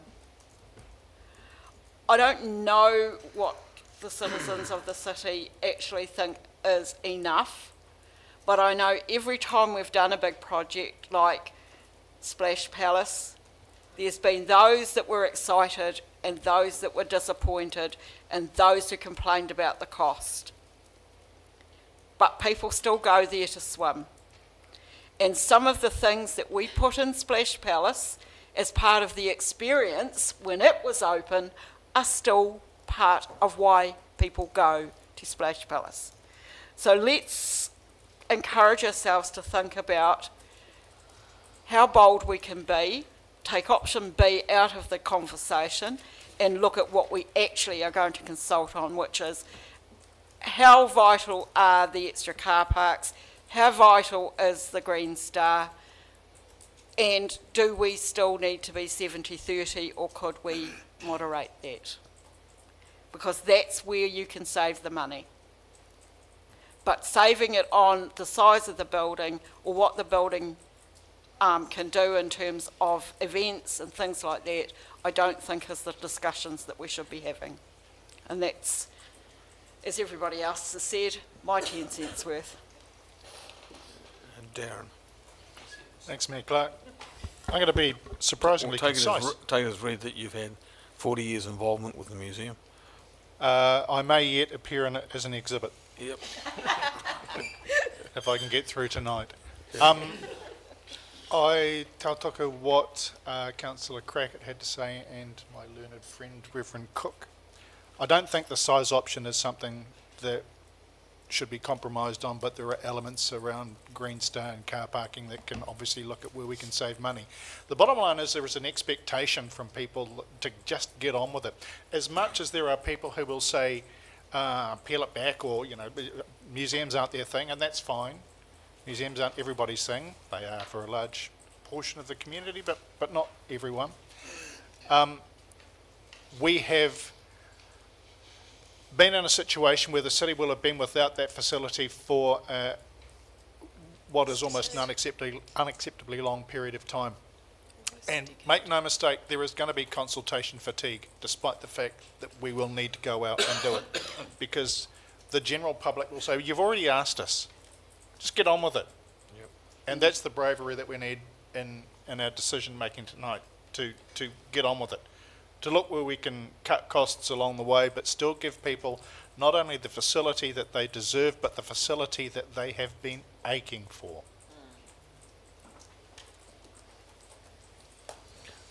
Any further discussions before I wrap it up?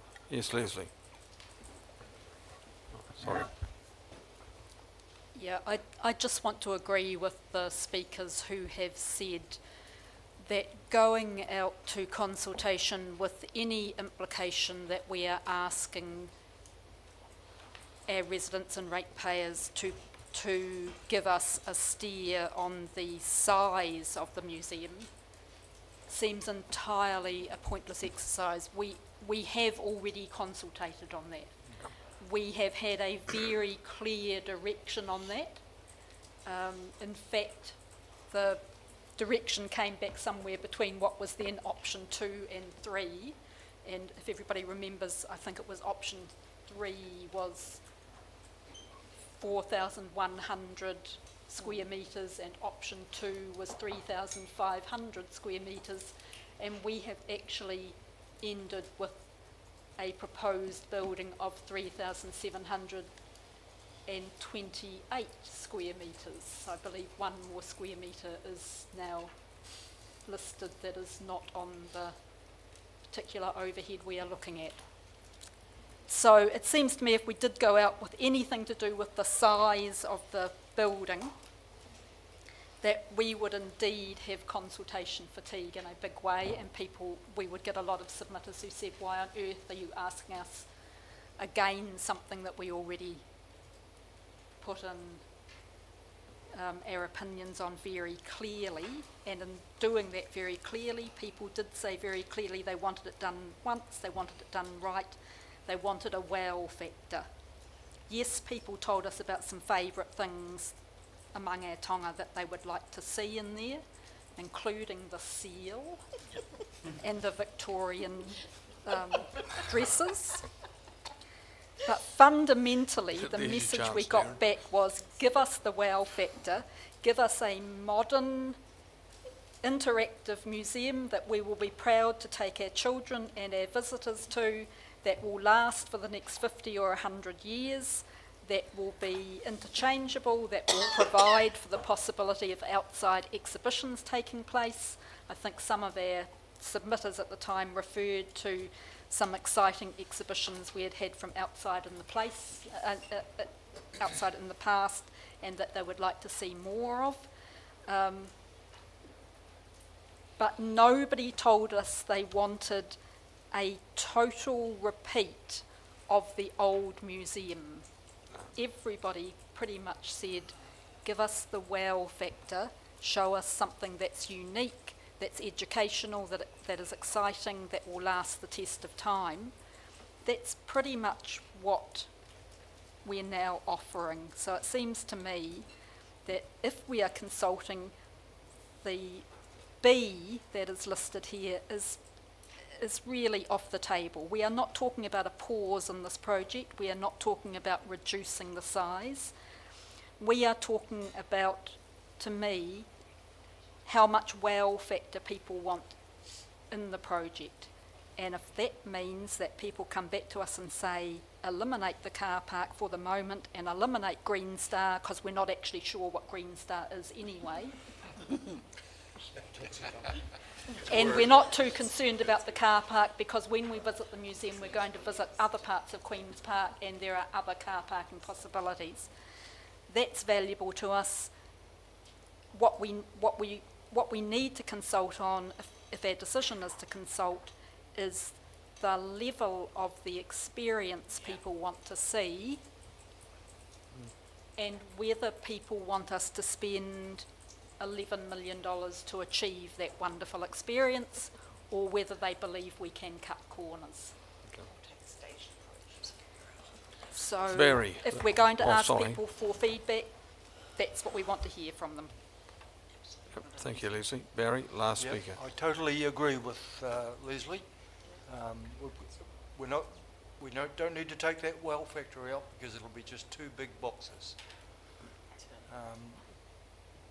it's going to cost a wee bit more.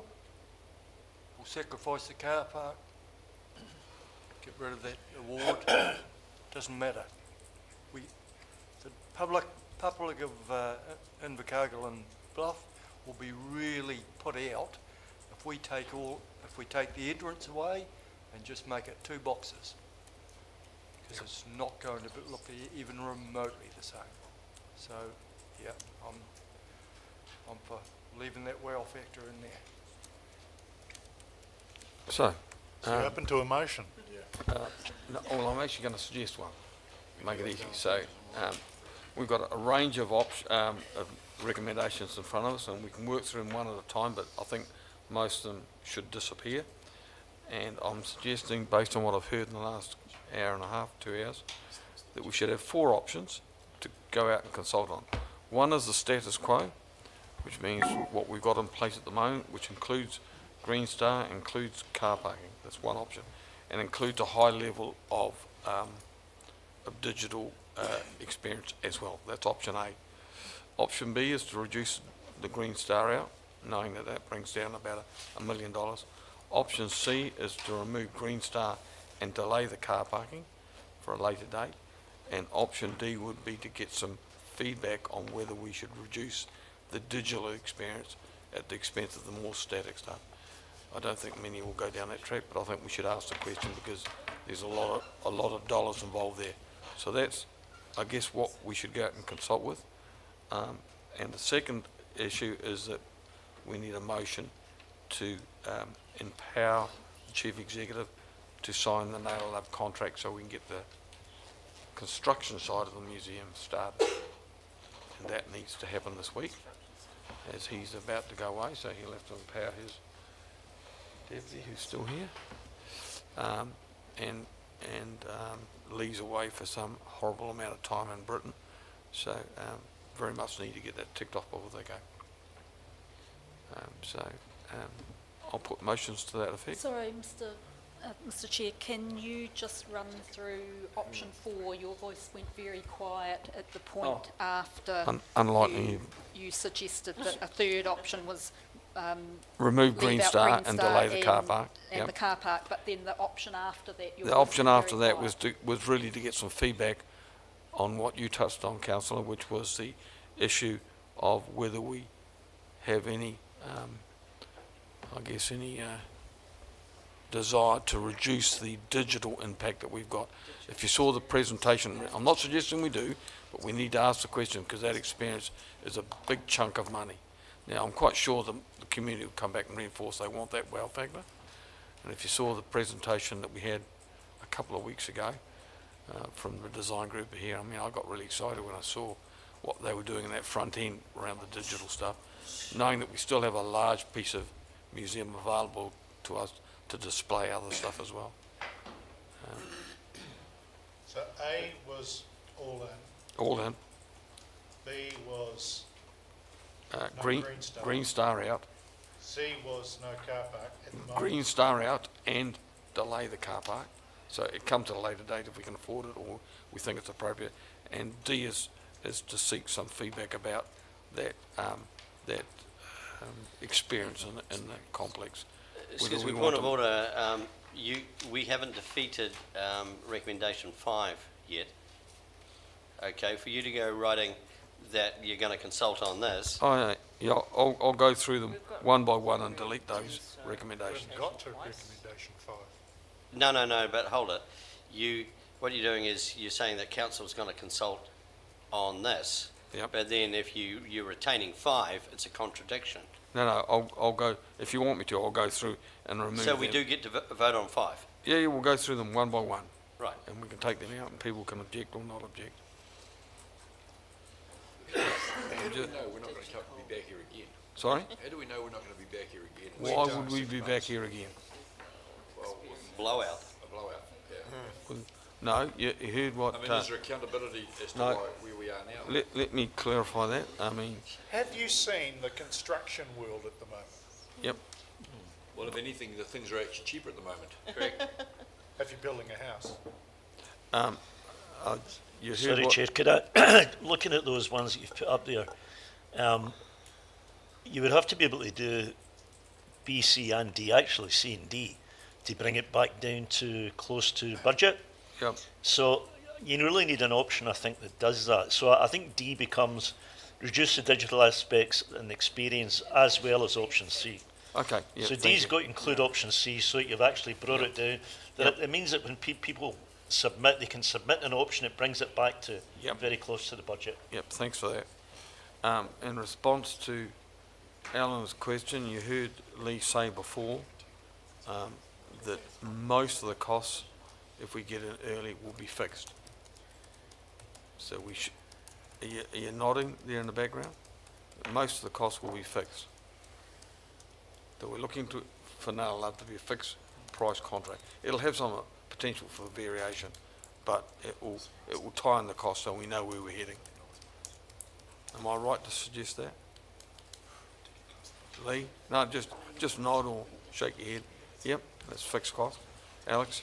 I just thought that with recommendation D, perhaps rather than it being specific to digital aspects and the experience, just reduce the level of experience, because it could very well be other aspects of the fit out that we could find efficiencies in, or reduce the level of whatever on.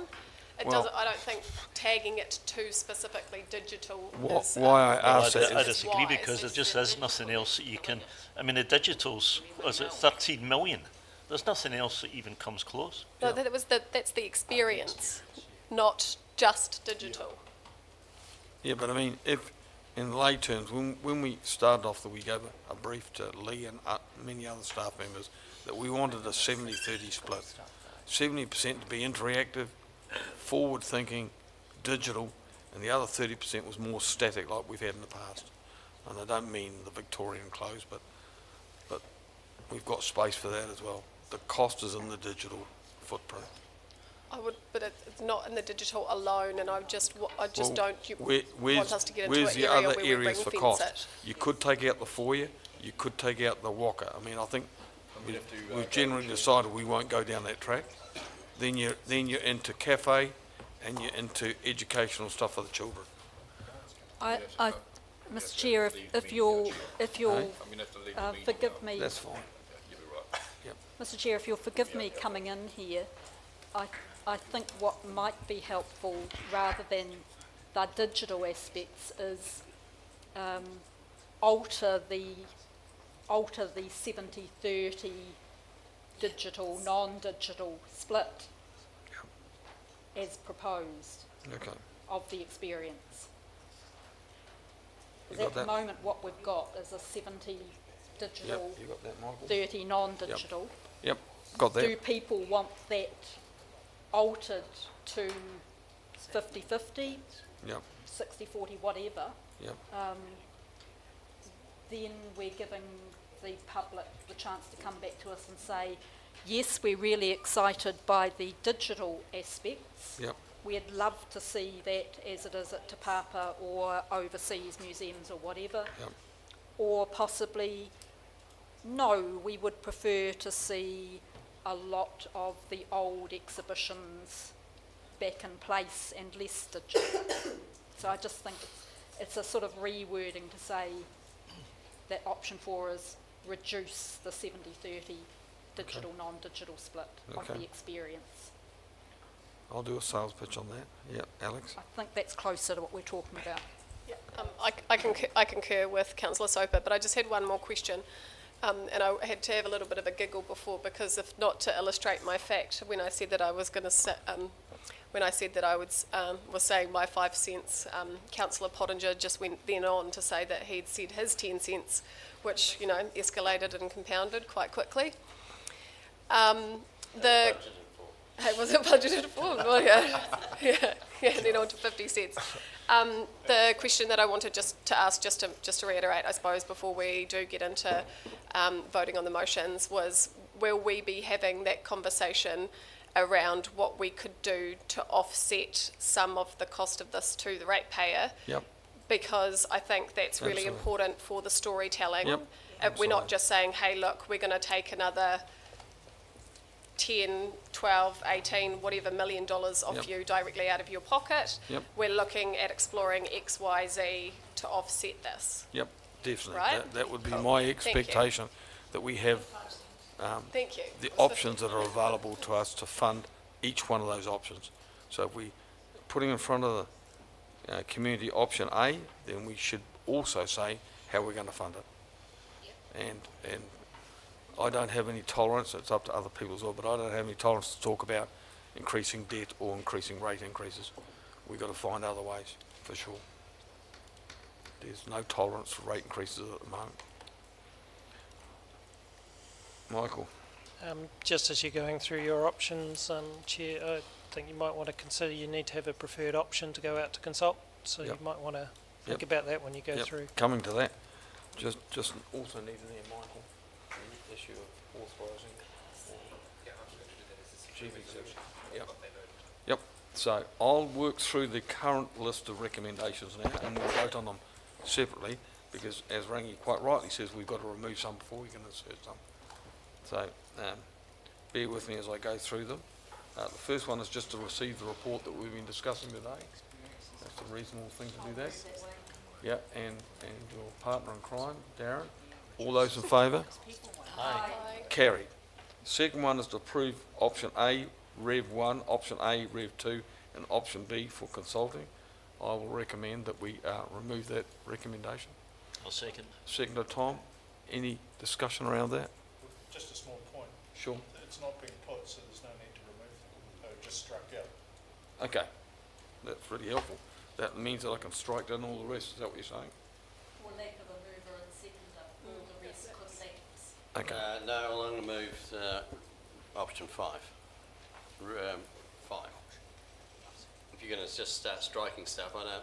Can we get excuse me, Mr. Chief Executive, can we get advice on whether we can just strike stuff that staff have put on the resolution without Absolutely.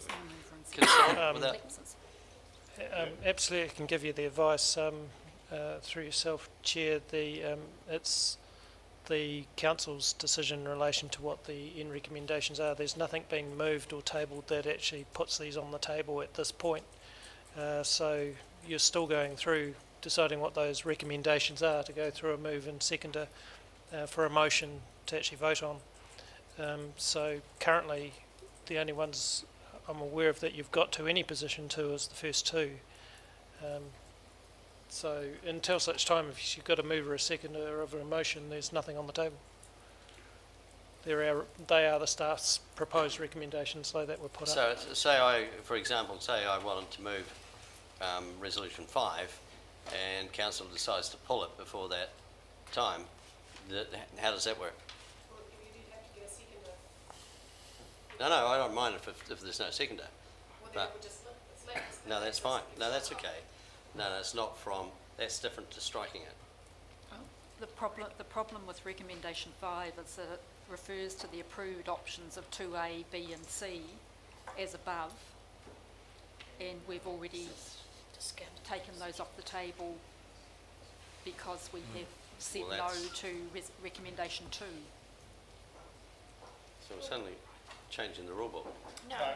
So ultimately, resolution 5 is going to need some amendment. Yes. Yeah. So you can Resolution move a 2. motion that amends the resolution 5 rather than noting the options 2A, B and C as above, but noting resolution, well, it is A, B, C, D. No one's steering and- away from consultation. Yeah, A, B, C, D. And then it triggers council certificates and engagement policy and see if that was palatable to everyone. Yep. So we'll have, Rangi will still have 5 in there, which were resolved to undertake consultation process based on recommendation 2 now, which is highlighted there, noting that it does trigger the ICC significant and engagement policy, which means we need to consult on it.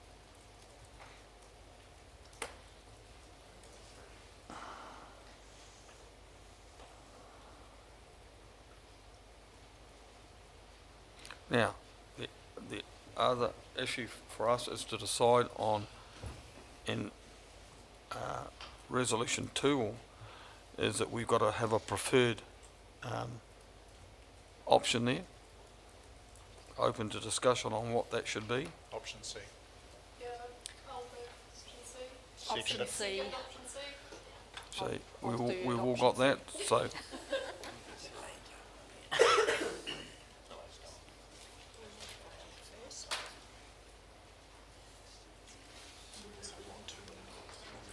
Have that noted there now, Mr. Mayor.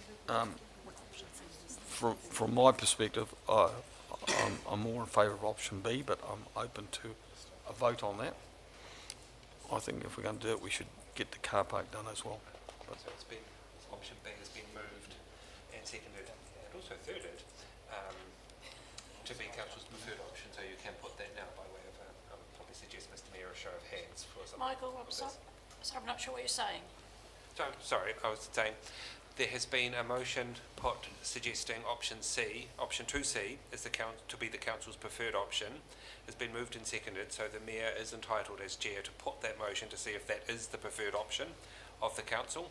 If it is defeated, then the other options would then become in play for someone to move in second to be the council's preferred option before putting the entire option 2 in its entirety for consultation. So, Steve? Will it be outlined in terms of consultation what each decision represents in terms of savings? Yeah? Sorry? Oh, yeah, we'll have that in the document. okay. Yep, and we'll also talk to how we have the ability to fund each option as well, because we need to do that. So a quick show of hands of those that are supportive of 2C being our preferred option. Well, it'd be a vote. We'll have a vote then, yes, all right, a vote. But I'd like it to do it on a show of Because it hands. was moved. Right. Seconded. So a show of hands on those that support 2C. 1, 2, 3, 4, 5. Yeah, that's the majority. Thank you. So that's all done. Do we have a motion mover and seconder for option 2? So option 2, which is just the whole cluster, a mover and seconder. Trish and Darren. All those in favour? Aye. Anybody opposed? No? Good, unanimous. I like that. So we now need to give some thought to the signing of the Naylor Love contract. So I think it's important that we give an instruction of some description. Say that we want that to be commenced. That is down, Mr. Mayor, as resolution 9. Yep. Depending on when things get deleted out, its numbering will change, but for ease of reference today, it is resolution 9. I thought the discussion we had before, and bear with me if I'm not up on the plan list, that none of those other resolutions that are sitting there, which is 3 through 8 at the moment, putting aside 9, we're not going to actually vote on those, or we are going to vote on those? You will need to vote on current resolution 5, which is about the significance and engagement policy because of the importance Okay. to council to do that. Do that. It's working with Microsoft Office and its automatic word numbering has made the chief executive's number 9 for today's purpose, but when you see Yep. it in the minutes, We can it juggle will that. be actually reflective of the number. Okay. that it will be. A mover and a seconder for what is currently sitting in, which is number 5. Can we just add D into number 5? So we've got A, B, C, and D.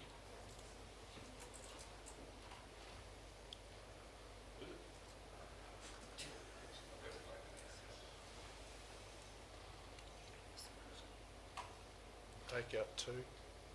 Oh, so no. No, apologise, still that's wrong. Okay, a mover and a seconder. I'll move. Rangi, thank you, and Barry. All those in favour? Aye. Carried. Hold it, B, hold it, am I got the right B there? The right That's B. the option that is pause? No. It's in new No, numbers. not at all. Let's go. Hold it. Yeah, well, that's a bit confusing when you said B. You're chucking in a B. No, if you go, if you It's a can, bit Shakespeare, 2B or can you, what? Michael, can you scroll back to? Can you scroll back to 2? That's it there. 2, A, B, C, and D. Yeah, well, that's why I said you're That's already... all right. I'll put it again then if you're confused about that. I am. Excellent. So if we come down again, Michael, down to 5. Which is, Okay, if that's the case, then I'm not moving it. okay, so a mover for that. In which case I'll move it. Thank you. And Barry, all those in favour? Aye. Anybody against? Yep, Yep, you want it recorded? absolutely. Thank you very much. Capitals. Yep, that's fine. Italics? Do you need option 6? You do, okay. So again, moving, Option 6. oh, well, resolution 6 there, delegate to the chief executive Sorry, of resolution. the authority. I'll move. Tom, thank you. And Barry, all those in favour? Aye. Aye. Anybody opposed? Carried.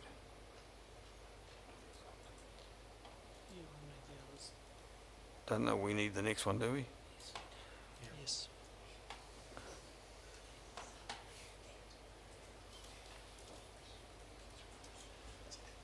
I'm not sure we need to, do we? Through yourself, Chair, you will need those two because it's noting the inconsistencies.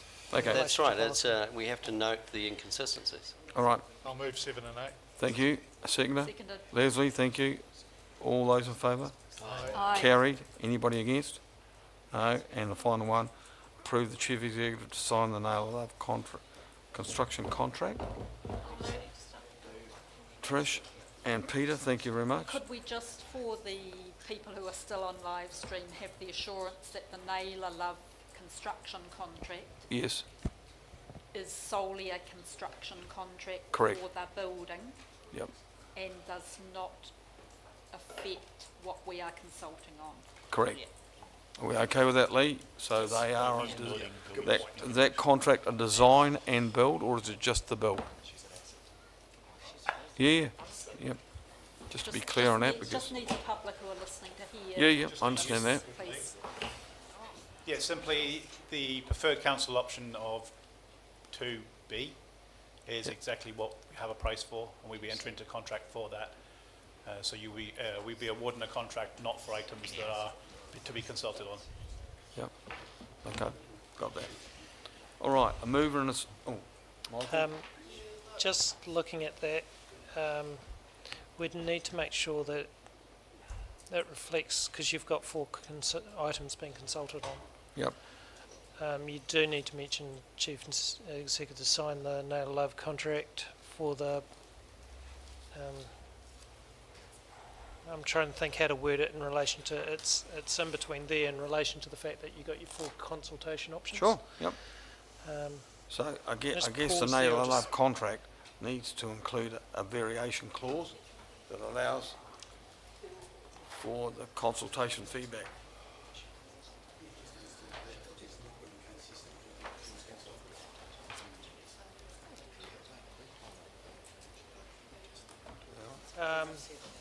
Rather than with a variation clause, just to say it's not inconsistent with the options consulted on.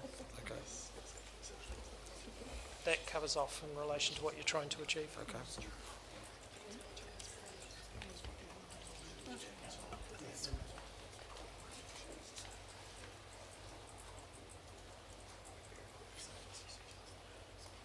Okay, somebody like to move that?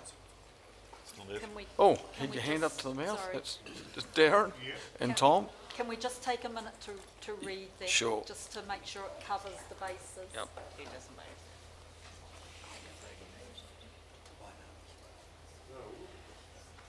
Can we just ask the chief executive whether that wording does provide for the Naylor Love contract that is going to be signed to be not disputed?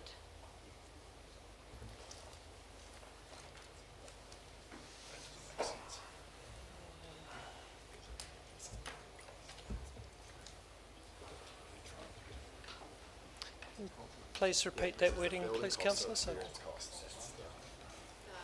So we're approving you as chief executive to sign the Naylor Love construction contract,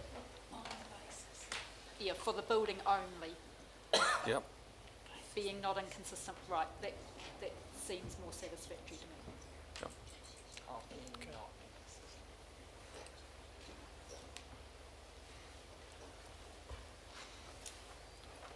worry, Michael, you're on leave, so it'll be Trudy that sells the soul. Right, you okay with that? Excellent. Mover, which was Darren, and... Councillor Boyle and Councillor Kent moved and seconded this. Okay, excellent. All those in favour? Aye. Anybody opposed? Oh, you're opposed? Yeah. Okay, you want it recorded that you're opposed to the signing of the contract? Okay, excellent. For the benefit of those listening in, do you want to comment to that? For the benefit of those listening in, Yep. do you want to? Sorry, I didn't get the opportunity to actually talk to it before the motion was put. So, Sure. the reason for that is that I do think it may be slightly inconsistent with the options that we've consulted on, given that we're asking now for, when we consulted initially, we consulted with a proportion for the building and a proportion for the experience.